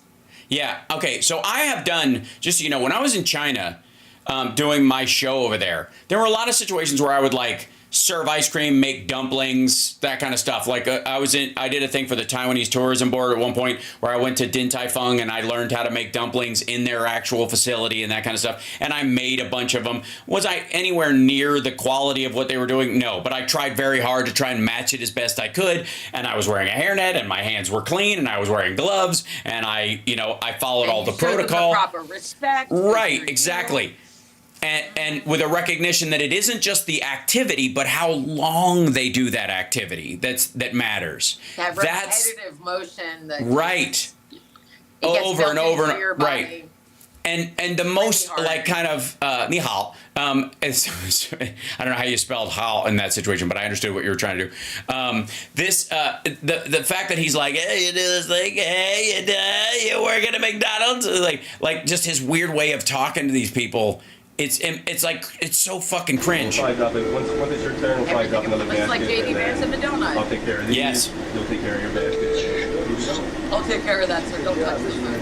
Not bad, right? Yeah, very good. Not bad, right? Have a nice owner. Be careful. Do you have a nice owner? Great owner, yeah. Be careful. 8 years, that's the end of that.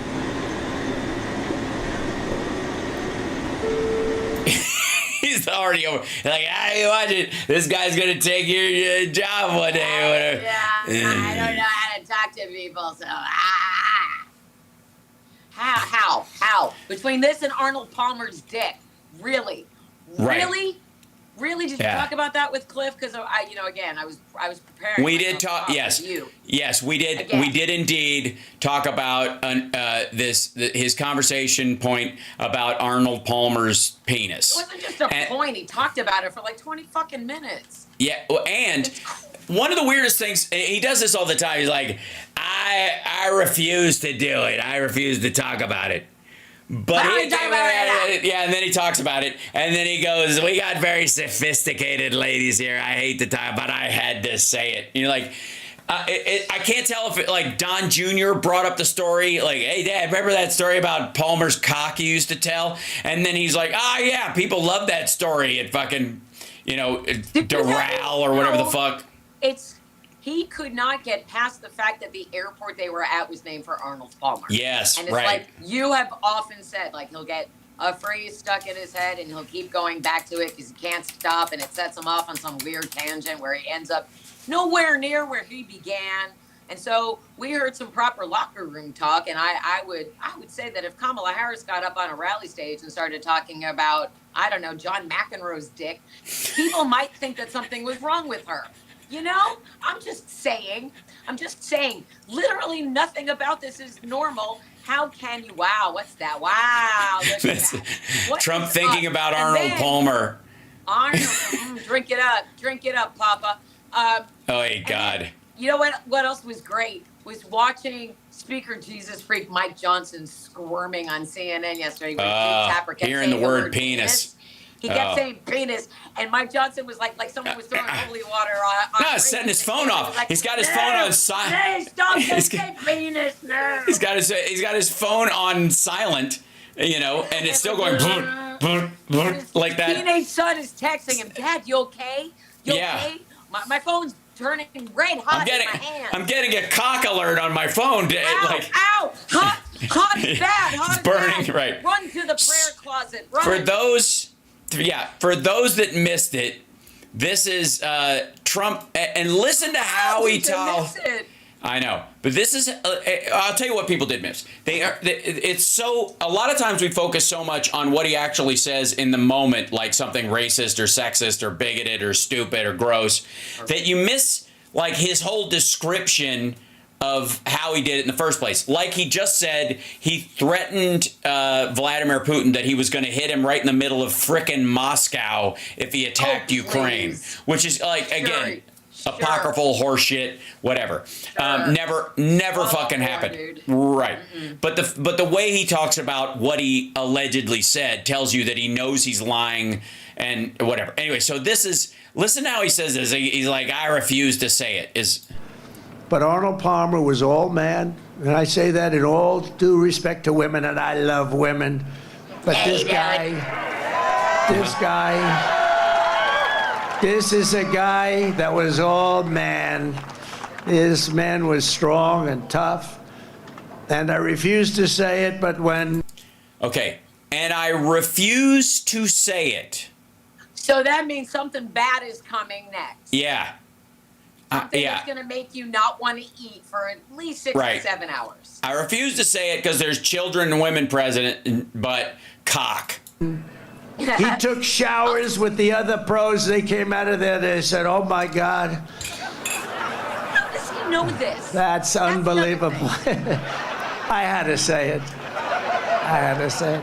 We have women that are highly sophisticated here. We have women that are highly sophisticated here. All right. What he means is those North Carolina women that keep showing up at his events, they like their husbands just let them. Yeah, there's like 6 of them from Florida that go to all these things, and they basically it's a Real Housewives show waiting to fucking happen. Once he loses and we broom this dumb motherfucker, I swear to God that the Real Housewives of MAGA will be on like the Country Music Channel or some shit like that, and it'll be these women telling stories about how they used to go to his rallies and blah, blah, blah. But they all sit over on his left. They're from North Carolina. That's why he brings up North Carolina sometimes, like kind of at random, because they all come from there. And he's like, their husbands let them go and blah, blah, blah. And let them. Their husbands let them. Oh, yeah. Wow. It's so gross. And then our protector, right? That's our protector who then like the next day said, I'm going to say anything I want about women. I don't care. Right. I feel so protected. I don't give a loved shit. And appreciated right. and honored. That guy meanwhile, who blocked me 9 years ago. Yeah. Meanwhile, back on Earth One, our lovely Tim Walls. My advice to J.D. Vance is just go in and order the chocolate donut and don't add anything else. my first thought about Arnold Palmer is I'm passing on that one. good move. One nice No thing one is about ever gonna Donald drink Trump an Arnold is Palmer ever again. He will not be president again. the last weird thing I saw was The last weird thing I saw, a tofu that was supposed to be like turkey. is it turkey? Tofurkey. And Just eat the turkey. and the winner of the World Series will be. I think it'll be the Yankees. One thing we have. Yeah. So, I mean, again, this is a well-oiled machine happening on the Harris side. And it's so wonderfully fucking normal. Isn't It's it delightful? Yes. Isn't it so? And that's why you have Trump's, clown car cavalcade. Right. Setting up these cringy photo ops. And the rallies where he's just like the rally the other night where it was just him standing on stage playing shitty music for 40 minutes. By comparison, look at the reception that Kamala Harris and Tim Walz get wherever they go, and everyone's super excited, and still, there is no less excitement for them today than there was when they first hit the trail together. And it's amazing to see. And the shit that the Trump campaign comes up with, like yesterday, Margot Martin tweeted that Donald Trump talked to the press 2 different times yesterday, and Kamala could never. And I was like, bitch, she did The View, Howard Stern, and Stephen Colbert just last Tuesday. Yeah. Just that one day. She was everywhere. And Donald Trump is canceling interviews with 60 Minutes, CNBC, and won't debate her again. Okay. Right. It's just the false equivalence. You cannot compete. This campaign is flawless and has over $1 billion in its coffers, while Donald Trump barely has $300 million after 2.5 years. It's crazy. Mm-hmm. It's crazy. The imbalance between them, and that you can't, it's glaring. It is so glaring. Like this morning, I tweeted candidate A and listed 5 things that's wrong with Donald Trump. Candidate B, district attorney, state attorney general, senator, current sitting vice president. How is this? How are we here? But we're here. It's crazy. We all. I want to shake all of America like this. But I also. Wake the fuck up. Bye. Goodbye. Goodbye. Bye. Not coming back. Bye. We're not going back. We're not going back to that McDonald's. Bye. See you later. And that's where we're not going back to. We're not going back to that for sure. Also, this is insanity. Remember when he pretended to drive the fire truck or the truck, and he was like a child. Right. I'm playing big boy McDonald's man. Also, they touched up this picture because he does this thing where he puts on too much orange right now, and it's from here back, you can't. His skin is stark white, right? That's the real border crisis. But he puts it on, and then he eats something, and he wipes his mouth. Obviously with a napkin or something, or his sleeve, or who gives a shit. And it wipes off all the orange around his mouth and creates this white line around it that it's just his normal skin color, but it looks like it's chapped and that he's doing kind of an orange version of a minstrel show. And it looks fucking terrible. And it's one of those things as someone who was on a full 6 years, 5 seasons of Queer as Folk, where I was in flagrante delicto several times, wearing nothing, quite frankly, except do I have it here somewhere? My cocksock nearby. Normally, I think it's on my other desk. But nothing but a stretch pouch.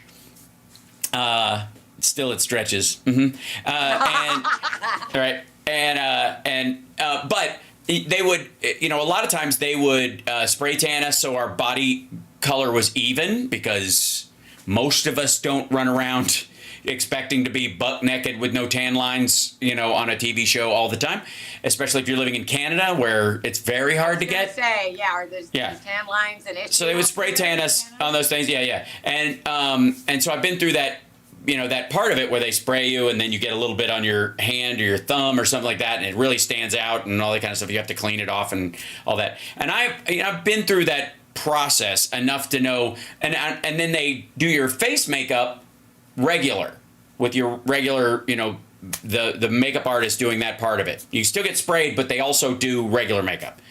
And they tell you, not to eat for a few, like an hour afterwards, because it's got to set and they'll powder you. So it stays consistent so that whatever you're doing, as you work over the course of the day, you'll forget you've got this stuff and you'll do this. And then you'll have, this big streak over your eye. Okay. So, and they're around to clean that up, but it saves them having to do the work or whatever. And it's just an awareness you get when you're in production, especially when you're effectively buck naked in a lot of things. And so, and Trump, having been on The Apprentice, should know this. He should know. He's really thinking about that. He's not thinking about that. He's not. I think he's so used to people touching him up. Somebody was like, "Do you still get checks out?" Yes, for 35 cents an episode. We filmed it in Canada with an ACTRA contract. So Showtime gave us a Canadian contract, which that whole idea of like Canada being socialist and all that kind of stuff, fucking brutal, and they treat their actors like shit. That's why they moved down here. Great. Anyways, good to know. We all got screwed by that. We had to hold out. Me and Sharon Gless had to hold out in season 3 for a new contract, or none of the cast would have seen any residuals at all.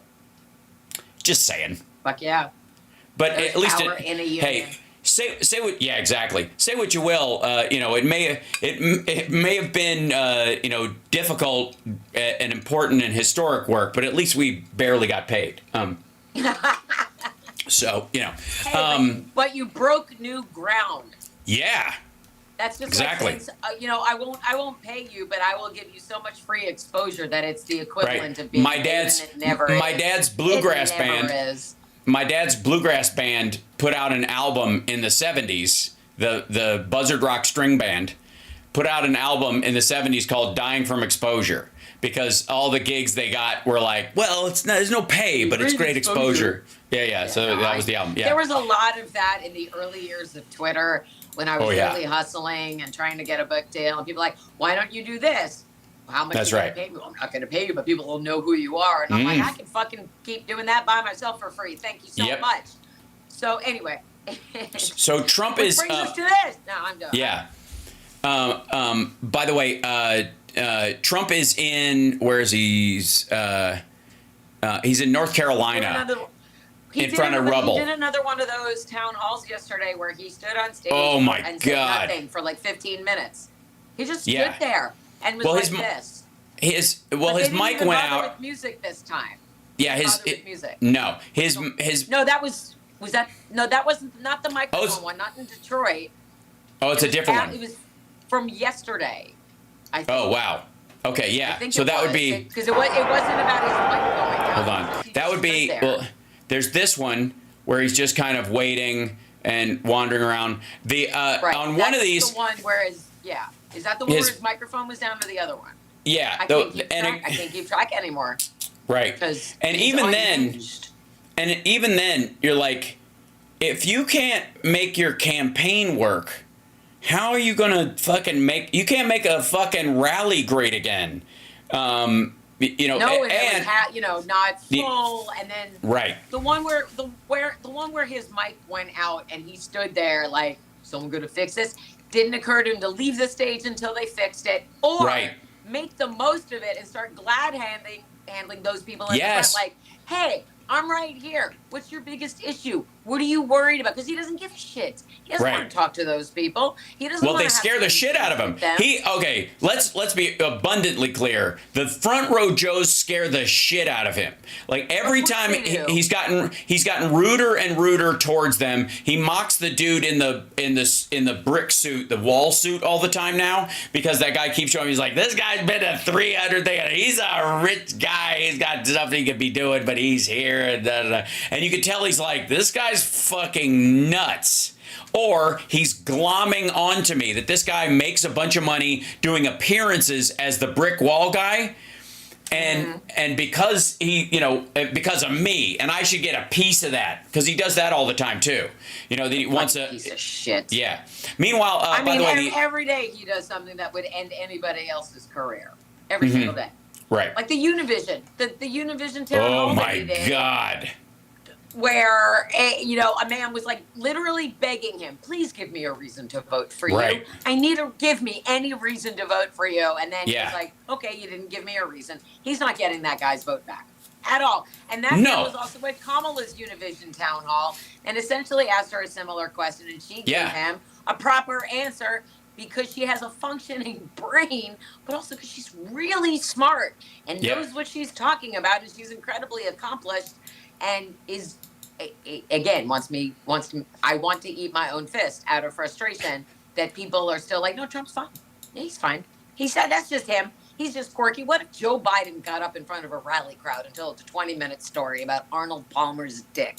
What if he did that? Yeah. All he did was have a slightly bad debate performance, and the media was eating him alive. Well, like the true knot from Dr. Sleep. They were just like inhaling whatever steam he had left. And with Trump, they're just like, no, leave him alone. We're going to leave him alone. I just watched Dr. Sleep yesterday, so it's very, very much present in my Gotcha. Was it good? Did you like it? Lobe. Oh, my God. Have you never seen Dr. Sleep? Dr. Sleep, there's two versions. There's the theatrical version, which is fine and good, because it's Mike Flanagan, and everything Mike Flanagan does is mwah. And especially, but his adaptations of Stephen King are really spot on. So there's the regular, but there's a 3-hour director's cut version of Dr. Sleep, which is currently available on Amazon Prime, and I watched it yesterday, and it is the only version to watch as far as I'm concerned. Great, okay. Also, I tweeted that I was doing that, and I tweeted also what happened after that. Like, I came back after I was done, and both Stephen King and Mike Flanagan had retweeted me. Nice. Wonderful. So now my original tweet about going to watch Dr. Sleep and everyone should watch Dr. Sleep has has over 500,000 views. If any of my tweets about my book did that, that would be fantastic. So Stephen King finally retweets me after I'm like, please see he follows me back, but we don't really interact at all. And I'm like, look, my book. Tweet about my book, because you did it for Tanana Reeve, and you did it for this guy, and you did it for that person. They write horror, and this isn't horror. Uncle Steve, I know he likes the rock and the roll. Did you know this about Stephen King? He used to own 2 AM radio stations in Maine that played rock and roll music. Isn't that cool? So anyway, I don't know how we got here, but the whole point is that my book is amazing, and it needs to go viral so that I can get a proper book deal, because I'm exhausted. We are definitely rolling into the, like wheels falling off, just fucking all gas, no brakes to the election. Yeah. And I got to tell you, all the signs, first of all, in most of the swing states, in any of the realistic polling where they aren't doing, where Trump isn't able to afford poll jacking anymore because he spent all of his fucking money keeping his dipshit. Elon's doing it for him. Elon's committing election interference and voter fraud on him. But he's also, it'd be great if he got arrested. He's also fucking Elon Musk. Elon Musk is also doing like little gatherings in fucking gymnasiums. This is not a situation where think of how everybody talks about Elon Musk. Like this, he's the modern day Tony Stark, he's the new Nikola Tesla, blah, blah, blah. None of that is true. It's all bullshit. But that's how he's thought of. Okay. And that the public allegedly thinks that, and that there's this huge support for him. That these people, that people are like, oh my fucking God, this is your one chance in life to see a real genius in person. That shit, okay? Which is, by the way, most of my stand-up shows, if you ever want to check them out. But the point is, that he did this event. He's in a fucking half-filled gymnasium in Pennsylvania. He's not, like, this is not the pickup surrogacy they were hoping for. You know what I mean? This is not Usher pulling crowd that they're, It doesn't need to be. He doesn't need to be holding huge rallies when he's got a huge bank account. So he's probably paying the rental fee for Madison Square Garden, that Nazi rally that they're going to have next week. He's paying people. He is buying people's but that, votes, I agree. Which is voter fraud, which is illegal. You give somebody $1 million, they still only get one vote. You give you make a bunch of people sign your petition for your super PAC. They all still only get one vote, and it's the same motherfuckers. In Pennsylvania, the rules are like any. Yeah, but in the point I'm trying to make is that in Pennsylvania, the rules are the same for any raffle or any kind of thing that you have, anyways. Like some restrictions apply, not available in all areas. Enter as often as you like. That kind of shit. As long as you if you sign the petition, that's your one entrance. That's basically a raffle. Same rules as a raffle. It's not going to change any fucking thing. And all the people who are signing up for it are already in. He's not. It's not like people are like, oh shit, I'll sign up for this, and I have to now, if I win, or if I even enter that thing, I have to vote for Trump. Like as a Democrat, you're like, I'll sign the stupid fucking petition, take $1 million and give half of it to the campaign, I guess. Like at a certain point, what's stopping you from doing that? Nothing. So again, the point is, and I don't think he grasps this, because they bought into this bullshit that Democrats are bringing illegals into the country to vote. Well, first of all, South American Latinos and Hispanics, by and large Catholic, a lot of them pro-life, will vote once they've been here a while conservatively. Look no further than the Cubans of Florida. That there's a huge chunk of them that were Reagan Republicans for that very reason, anti-communist to start with, but then pro-life for religious reasons. If there's anybody that's going to get a larger voting base from people crossing the border and eventually becoming citizens, I got news for you. It's going to be Republicans. And they know this. So this whole bullshit about he's going to broom people out of the fucking country and yada yada is nonsense anyways. But he didn't do it before, so. Yeah, he didn't do it before. He's not going to do it next time. It's all horseshit. They just want you to think that it was rigged because he's going to lose and he's got to make the numbers look even or close to it so he can claim it was stolen again. That's all. The other thing that Elon is doing is that there's these like fake polls that he's pushing and making it seem like Trump is doing better than he actually is. And that Polymarket bullshit that you see all over Twitter, Polymarket is owned by Peter PayPal, just like J.D. Vance is owned by Peter PayPal. Yep. So don't put your money into that because they're just fucking with you. So one day Polymarket will put out a poll that says Kamala Harris is ahead, and then the next day they'll put one out that says Donald Trump is ahead. It's just ridiculous. And they're trying to manipulate the markets. At the same time, they're trying to manipulate the election. And so a lot of what Elon Musk is doing, aside from being illegal, isn't really going to help Trump at all. Right. And we know that because it's not real. It's fake. He's putting out fake information. He's a disinformation piece of shit. And it makes me ill that he has government contracts with, the United States. Like, he should lose his government contracts. He should not be able to own Twitter. I want Mark Cuban to buy Twitter, but if we wait a little bit longer, maybe he'll just have to dump it. He'll have to divest because he's going to fucking prison, and then Mark Cuban can pick up Twitter for like a buck. Okay, so that's what is, when you hear Elon Musk telling Tucker Carlson, if she gets in, I'm fucked because I'm going to go to jail. He's not saying because I spoke out against her and there's really, thanks, Andrea. Thanks for letting me know. He's not losing. Elon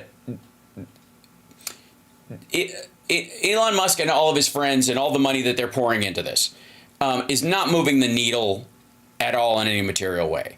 The poll jacking, all this stuff that I've been talking about as a drift for them to sell the idea that after the election it was this close and they stole it by a whisker. Him even using those phrases is part and parcel to this sort of plan that's just like the one for 2020 with Bannon. Originally there was that like red wave concept they had, is that we're going to have the day of voters are all going to be Trump voters, and then the mail-in ballots will come in that night, and we'll just declare that we won, and by the time they count the others, it'll be too late. We've already said it. Never mind the fact that they got a week and a half to certify the fucking thing, if not more, maybe about 2 weeks. And then, again, that's when the recounts happen and all that kind of shit, and then you get to January 6th when the new Congress is in and they get to sign off on it. All that's still going to happen this time. The problem is he doesn't have this the COVID illusion to go with, and they want people to believe that all these illegals are rolling in here and they're voting illegally. They're getting ballots from nowhere. They're filling them out. They're sending them in because they all want to be, I guess, arrested and put in jail for 20 years and never be citizens, which is what would happen if you get caught for one of these, much less a stack of fucking votes. It's just stupid. But in reality, every time Trump says, and this happened during the fucking 2016, less so, but definitely during 2020. He's like, we know exactly where the fraud was. And the idea that you can't look at votes, you can't look at ballots and say who it came from because of our right to privacy around voting, that if you were going to buy a bunch of votes, you were really going to rig an election for real, and you were the sitting president of the United States, and somebody told you need 2 million more votes, and you got this thing fucking locked. So we'll just buy them around the country. You'll win the popular vote, and we'll lock the electoral college because we'll do it strategically. And if we get caught, or we lose, which isn't going to happen because they promised him it wouldn't happen. This is my own theory. We'll just, we'll pretend that those fake votes were for Biden. You'll just go, all these illegal people voted, but they can't tell who the votes were for. So even if we fall behind, we can just go, they voted for him, not me. They voted for, if I win, I'll shut it all down and hide it. If I lose, I'll say that's where his fake votes come from, and then I'll take it. So it's a win-win for them to create this illusion that illegals are voting en masse. And they're going to tell this story leading up to it. And that's what the poll jacking is about. That's what the fucking betting site is all about. They dumped 4 different people dumped like $30 million into it to just weight it that direction. And they're going to lose it, but they don't care because it's like an ad campaign for Trump, right? They can't give it to him. And I think that's what's going on with all the shit he's selling. Because yes, it's dumb, and yes, it's embarrassing, the shoes and the coins and the Bibles and the blah, blah, blah. But because of the nature of campaign finance and the fact that he is so allegedly a self-financed person, or he can loan money to his own campaign, which you could do, where that money comes from, and we learned that from the Egypt story, which is going to grow, by the way. He's going to be fucked by that in the spring, at the very least. That what he does is he gets a giant bribe. He's put some stupid product on the market, fucking coins, NFTs, whatever it is. And whoever in the world, worldwide, it doesn't matter, foreign influence can buy a bunch of this shit, fill his coffers with money, and then he loans his campaign money that then the campaign has to pay back to him. So he gets to keep it too. He gets double use out of the foreign money, and it's never listed as a campaign contribution. The grift is endless. And then also, Jesus. After all of this is said and done, he is still getting sentenced on November 26th. Yes, he is. And that's another thing that people aren't talking about enough. That's another reason why they are fucking freaking out and throwing everything at the wall to see what will stick to try to keep him from facing any consequences. And the fact that, people are like, why hasn't Merrick Garland done anything? He's not going to do anything 2 weeks before an election, right? He's not going to yank Elon out of wherever he is. He's not going to take anybody out 2 weeks before, like Tim Pool and Dave Rubin and those assholes that have already been named. He's going to round them up, and he's going to wait until after the election, and Elon will be included in that. And then there will be nobody protecting Donald Trump online. Right. There'll be nobody protecting Donald Trump in real life, and then he gets sentenced. And so after that, I'm going to be interested in seeing what happens. Obviously, the election, and we're not going to know on election day who won, although the early voting numbers are really encouraging, and they set records in Georgia, and they set records in Michigan. And those people who turned up early were Democrats. I mean, people were not turning up early for Trump, which is why Georgia Republicans are panicking and begging Republicans to participate in early voting because they're not. And so, there's all of this encouragement, and I mailed in my ballot. I voted for Kamala and Tim. I felt very good about that. I made a TikTok about it. I did all the things. I did my part. I'm going to keep pushing and doing all the things that I can do until election day. But when he doesn't win, and it's hard for me to say those words out loud because I'm still feeling, the 2016 burn. And Sure. the hope that we felt that night and what it felt like at the end of that night, I don't want to go through that again. I'm not going to go to election night parties. I'll sit here with you and maybe do the live chat. Maybe. Yeah, come on. But come on during that, at least for part of it. Yeah. But the things that we're going to have to really pay attention to is once he loses the election, those weeks in between losing the election and the sentencing, and then after that, that'll be interesting. Because there is nothing anyone can do about that sentencing. Nothing. He's done. Whatever Judge Mershon. And I think I think he gets time. I think he has to because Alan Weisselberg got time.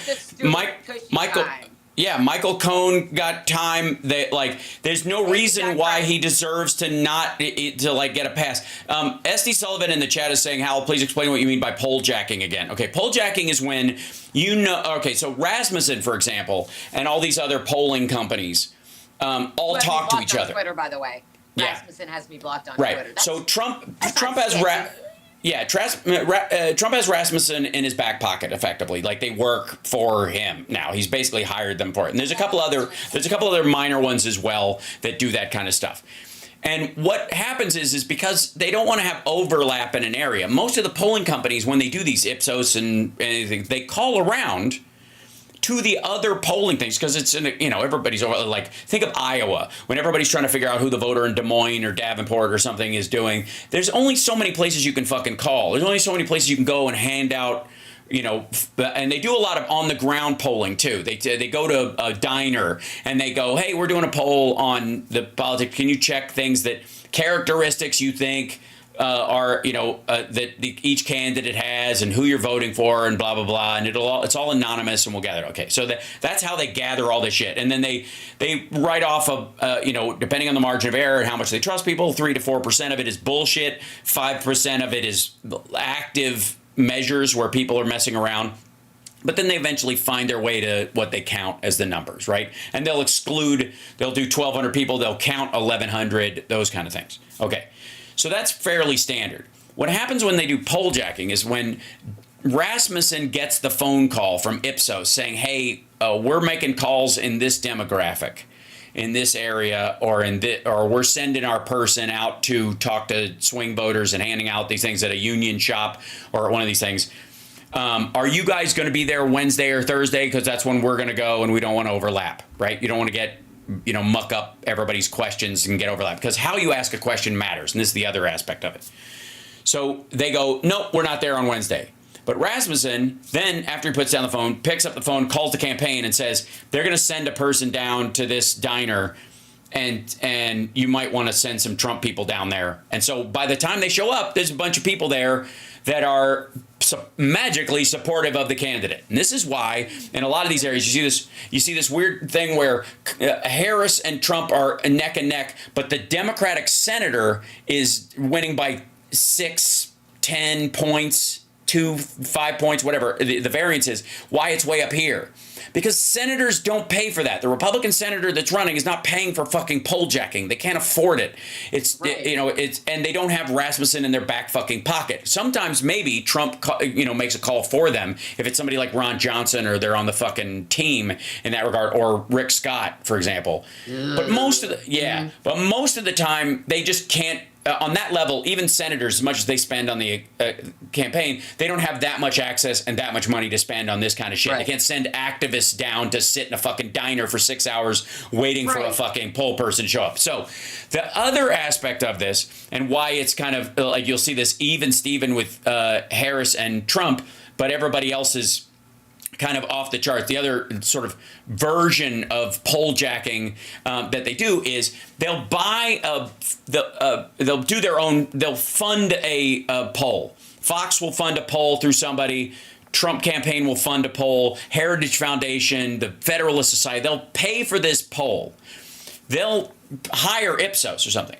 When you do that, if it's my product that I'm asking you to poll for me, and so I have a say in what the questions are, how they're phrased, what they say. And so when I pay for that, who pays for the poll is as meaningful as the company that gives it. Because even if it's an A++ polling company, if they go, I want the question phrased like this. Do you like the fact that Kamala Harris wants the border wide open, or do you prefer... That's the shit, right? Right. So that's...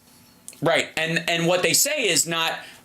they'll say like 89% of people don't prefer Kamala Harris's open border policy.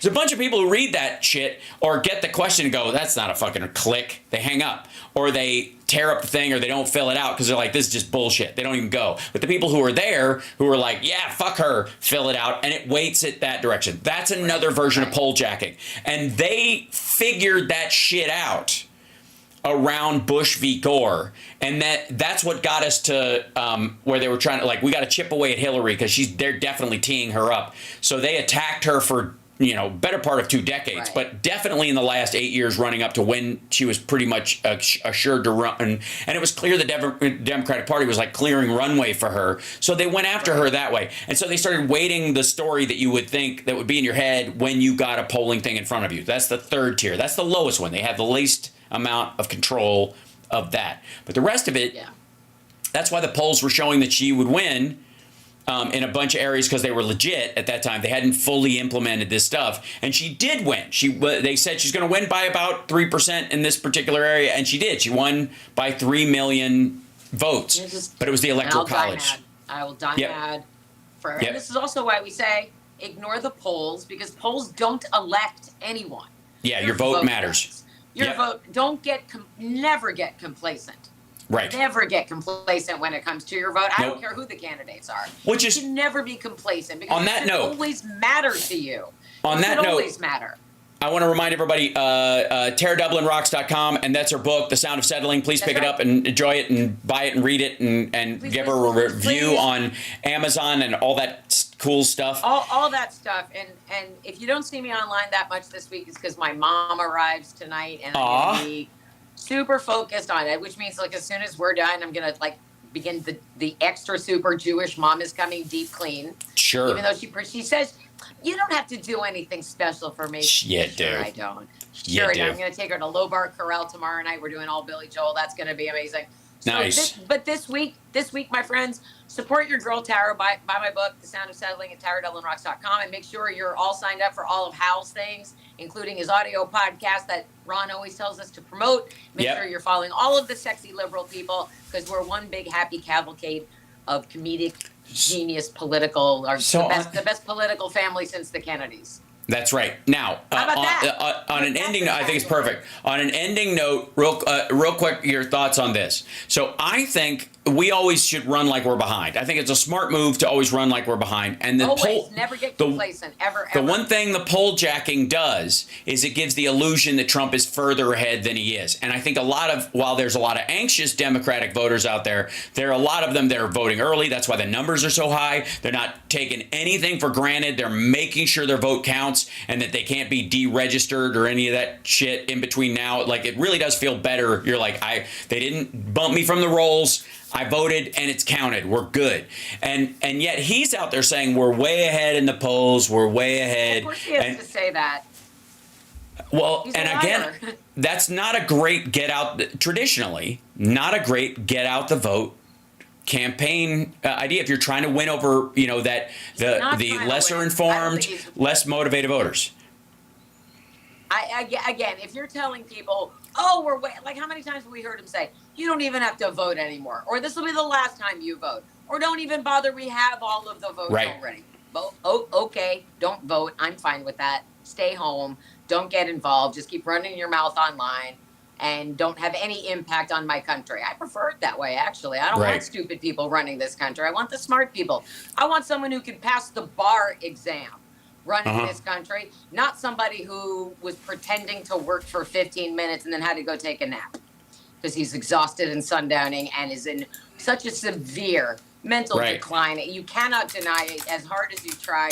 And thankfully, it's only, 2 weeks before the election, thankfully the mainstream corporate media is finally talking about that he's almost 80 and that he's declining. So again, nobody should get complacent for any reason. No one should feel comfortable until we have the bona fide results. Do not rest. Don't sleep. Don't skip out. If you have already voted, don't think you're done. You're not done. We're not there yet. Just because you finished the race before everybody else doesn't mean you're allowed to get on the team bus and go home. You have to be there to support the rest of the team.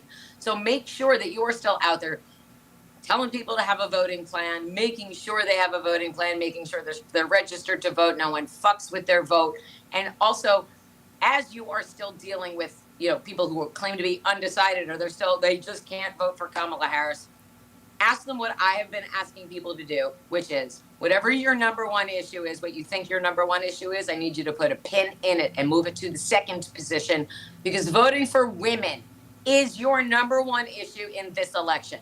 Yeah. Everybody in the chat, I don't care what your politics are. You have women in your life.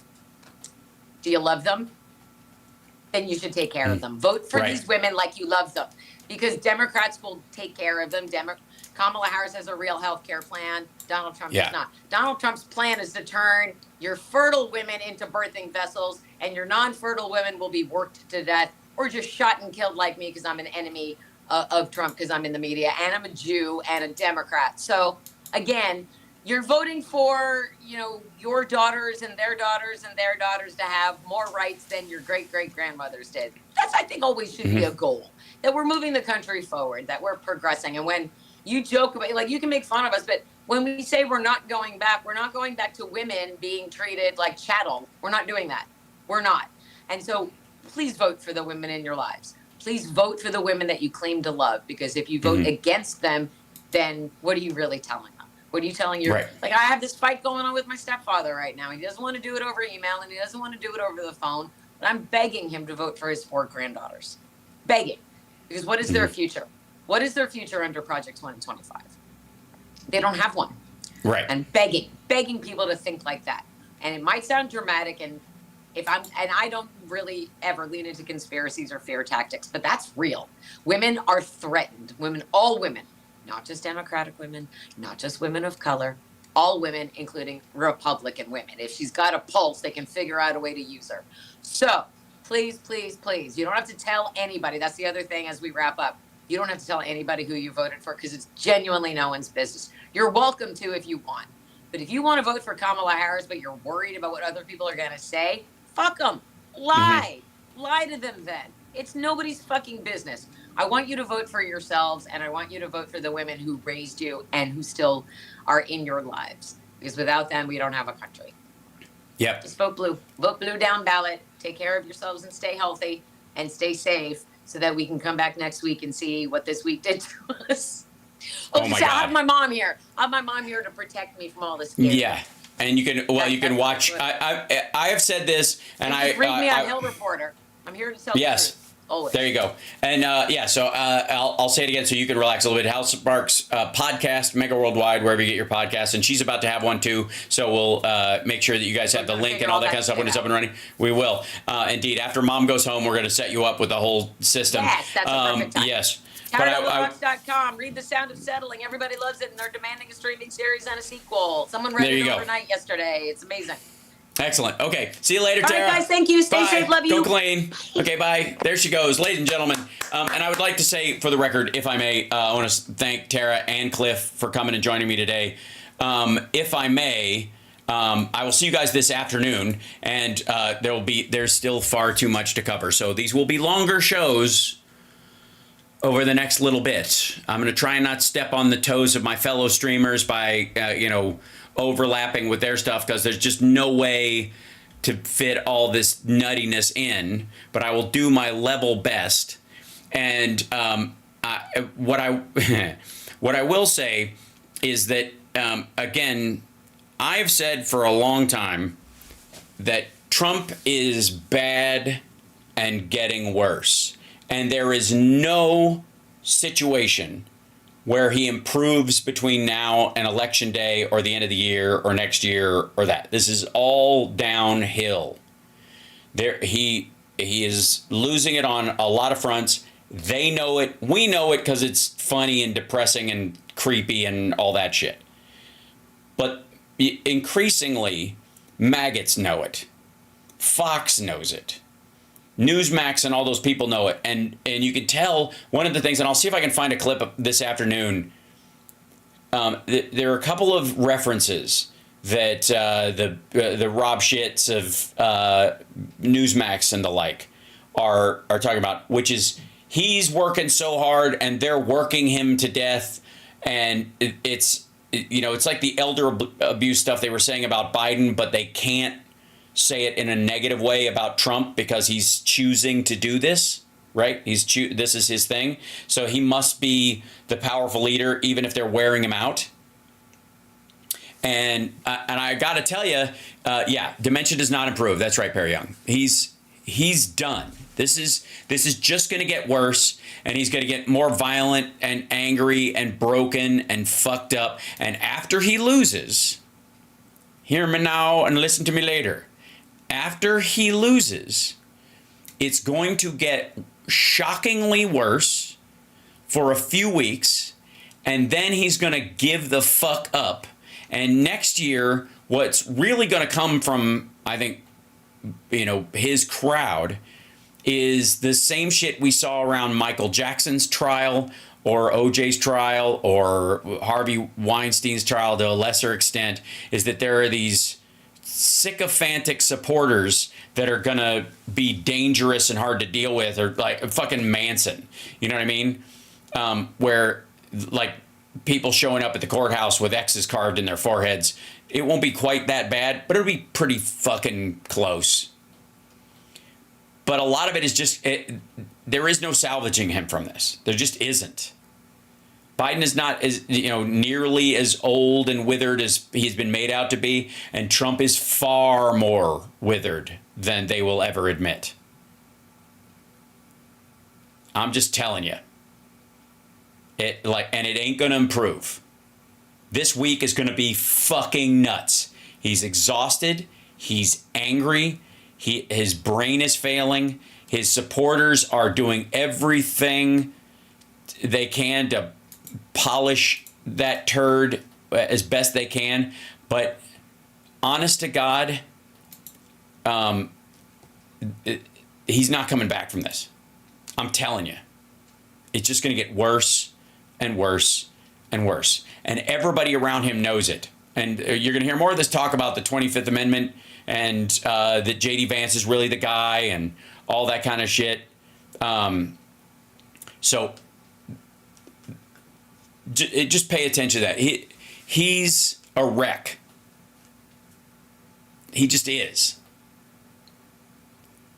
And he'll have moments of lucidity the way anybody with dementia does, and then the fade on it will be way harder. It makes it brutal when somebody's fading this hard and exhausted as well, and they have a moment of lucidity either from stimulants or something else.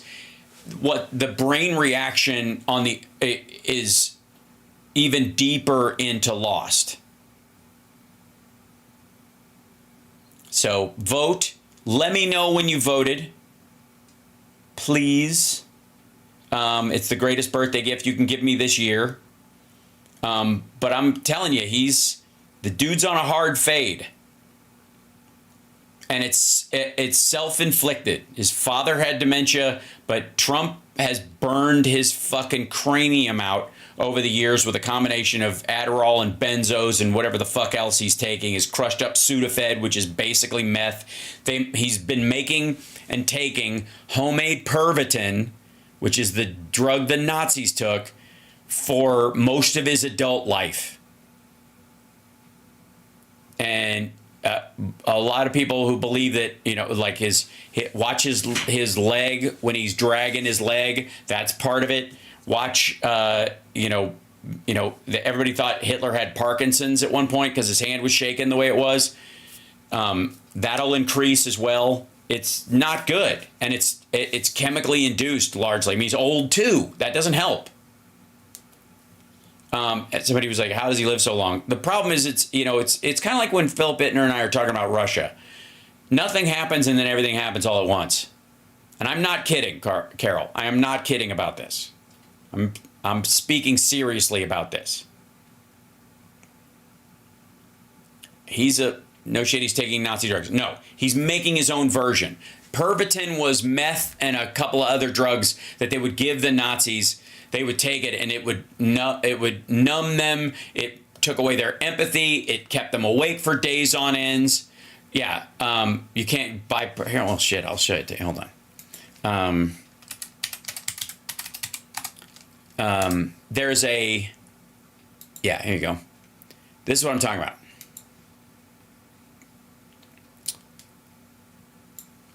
This is the drug. It came in these little tubes, these little canisters, and they would just pound the shit. There's a story of I believe he was a Finnish he was a Finnish soldier, Norwegian, Finnish, yeah.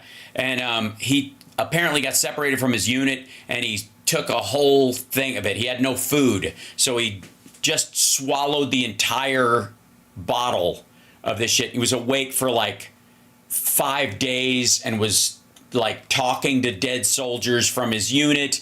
And at one point, he attacked a house that just had regular people living in it, thought they were soldiers, and when they got out, it was just bizarre, right? But literally, it's basically meth and a couple other things. That's what you get when you crush Sudafed and snort it.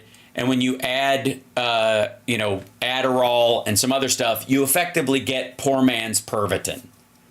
It's my argument for as long as Gosar, Paul Gosar says he does not have Parkinson's, he does not have a neurological disease. That's what he keeps saying, even though he does this thing with his head where he's rolling around while he talks, which are all the markings of that. The other reason that could be happening is because he's using, a combination of drugs that are kind of like this shit that will fuck up your nervous system. And that will make you do that kind of head wag thing while you're trying to talk and not be able to focus. Again, as long as he says he doesn't have a disease. I don't ever make fun of somebody who's got a disease that was, not of their doing, certainly. But if he's going to say, I don't have that, then the only other option is a version of this shit. Yes, and Trump does drink a lot of Diet Coke, which is not good for you. But, yeah.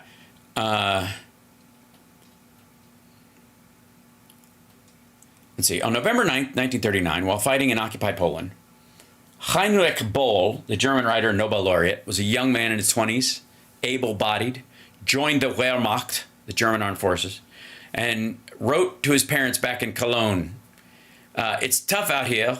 I hope you'll understand that I'm only able to write you once every 2 to 4 days soon. Today I'm writing you mainly to ask for some Pervitin.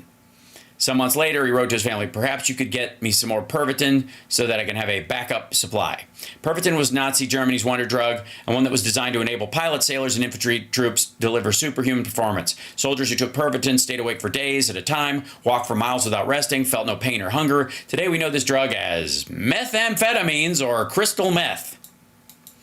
Pervitin is an awfully potent drug, even in small quantities. It stimulates the central nervous system, releasing loads of dopamine. It gives the drug user a prolonged euphoric high, increases alertness and concentration while removing fatigue. Methamphetamines also has a strong aphrodisiac effect, making it a popular party drug. The United Nations Office on Drugs and Crime estimates that nearly 25 million people abuse crystal meth throughout the world. There's another thing of the crystal meth. And it was regularly available. There's a big believer that ISIS fighters and Al-Qaeda are on meth, that most of the Hamas fighters that attacked on October 7th jacked up on meth and effective and other stuff, which equivalent make Pervitin. So, anyways, let's see. This is Gerald Schmickel of the 7th Panzer Division recalled his observations on the effect of the stimulant after fighting around Zhytomyr in Ukraine in November of 1943. I could not sleep. During the attack, I had taken too much Pervitin. We had all been dependent on it for a long time. Everyone swallowed the stuff more frequently and in greater doses. The pills seemed to remove the sense of agitation. I slid into a world of bright indifference. Danger lost its edge, one's own power seemed to increase, and the battle one hovered in a strange state of intoxication in which a deep need for sleep fought with clear alertness. Now, I want you to remember this when Trump says, I don't really need sleep.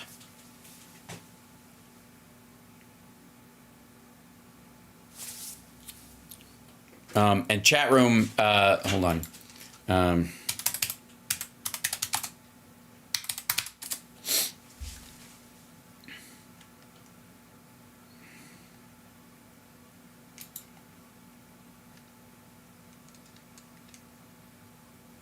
you'll recall, chat room, Donald Trump having the boxes of green Sudafed from Europe.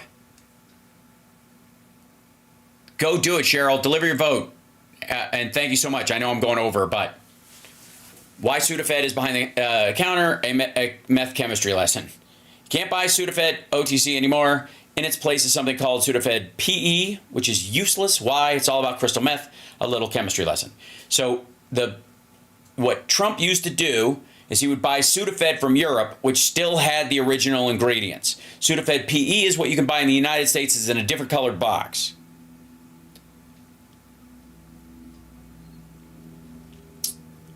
Now does it start to make sense?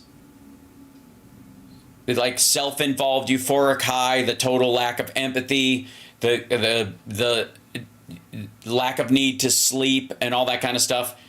And this shit, like, it works until it stops working.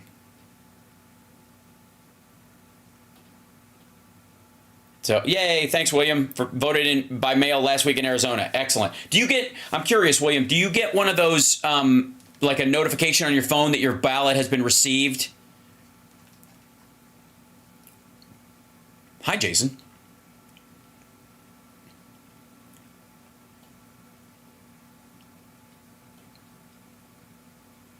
Thank you. I'm glad you like my shirt, Mandy.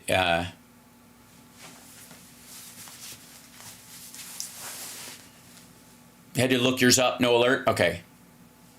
Adderall is an amphetamine? Yes, it is. You track yours? There you go. Not yet? Okay, William. Well, let me know if you do. Like, once they do, I assume the state does that. It does it in California. So, you call to make sure it counted? Yeah. I'm walking mine in next week. So... yeah, LA County sends alerts. It's fucking great. You don't get anything in Texas? I don't think. Make caffeine pills and no-dos look like lifesavers? Yes, it does. Yeah. And again, if I may, chat room, hold on a second.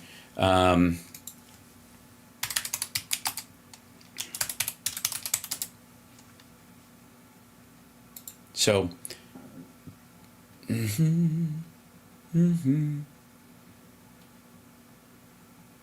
This would be open image, new tab. There we go. So this one right there. So this is the picture. I'll see if I can find it. There's a wider version of it. This is remember Cinco de Mayo with the taco bowl from Trump Tower. Okay, and this is the drawer over here where he has these boxes of Sudafed in here. And these are the ones you get that people bring you back from Europe before the change was made over here. And so what you would do is you'd get people to bring you back the real stuff from Europe. Now I believe they have similar rules to us, so it's dried up as a source, which is why, they're falling back on like Adderall and the like. Yeah, you cannot get that over the counter, and you have to, you need a prescription. Now, granted, when you got somebody like Ronnie Jackson, he'll write you the fucking script. And that's what's happened. I mean, like, if you look at the paperwork on all the shit that they got there, I don't even know. I don't even know if people. Let's see. Trump, White House, drug, scandal, I guess. Yeah, here you go. Trump, White House. Here you go. This would be. Now they went with metformin. Let me see if I can do this in here. Yeah. They went to this thing with what was the stuff that Provigil? That's the stuff that Amber Heard was taking. That she said I was a bitch and I was mean and I shit on the bed because of the side effects of Provigil, I guess, and made her edgy and whatever, and I guess culled some of her empathy. I don't know. By the way, or sorry, not metformin. You're right. It's Provigil. Metformin's for diabetes. The Provigil is the modafinil. That's the name of it. Sorry. It's pardon my non-drug user lack of knowledge. In this, it was modafinil, the Provigil stuff. But they provided a lot of that stuff, and wasn't Xanax. What's the one that everybody takes, the sleep aid that makes you fucking hallucinate?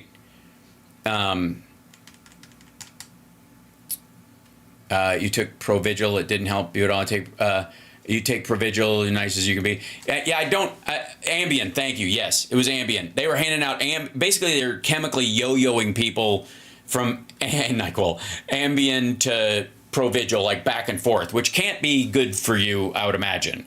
And again, Provigil's not that weird in the acting world, especially if you use it. It's for sleep shift disorder. It's for when people work nights and then work days and their body clock gets all fucked up. That's what it was initially for, I think. So not that uncommon if you for sleep shift disorder. It's kind of like what would it be? Like the opposite of taking melatonin. Right? Yeah, melatonin is to help you sleep. This is to help you stay awake during the day, right? So melatonin isn't sort of a topical style drug. It doesn't treat it directly. It won't knock you out like guzzling NyQuil or something like that. It helps your body go back to its natural circadian rhythm, but it doesn't. It doesn't.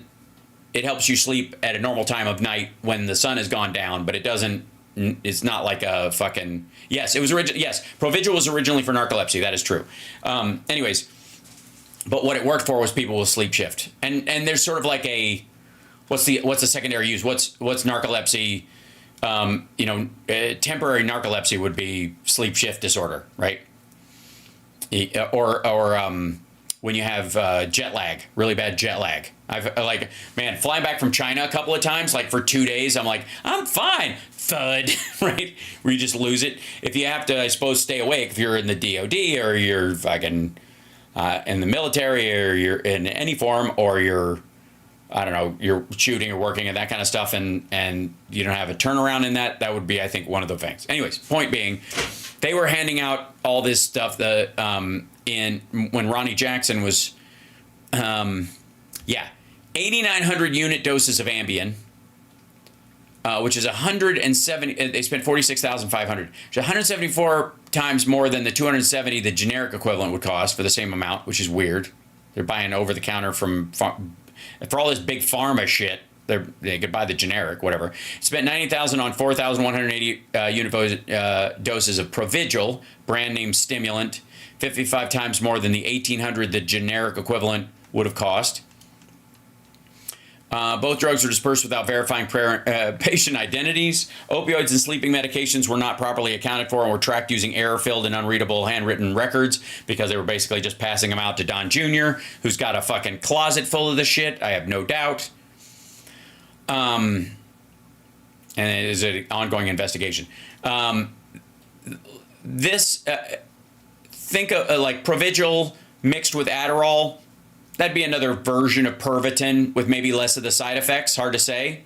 Depends on what else you do. Again, if you don't exercise and your diet is mostly fast food and Diet Coke, and you're taking that shit to stay awake and fall asleep on the time, I got to tell you, at some point, you're just going to fucking run out of runway.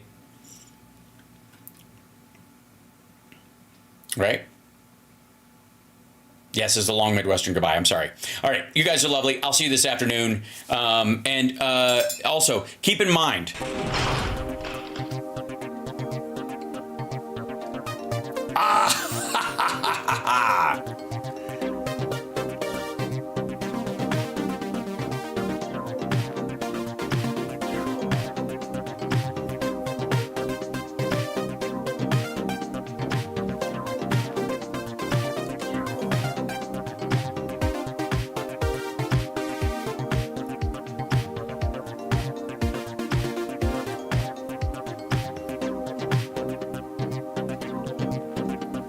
Oh, come on now.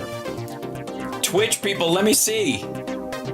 Let me see those emotes. And everybody else, hit that like, share the show, all that kind of stuff. Welcome back, Facebook. All right. See you guys this afternoon.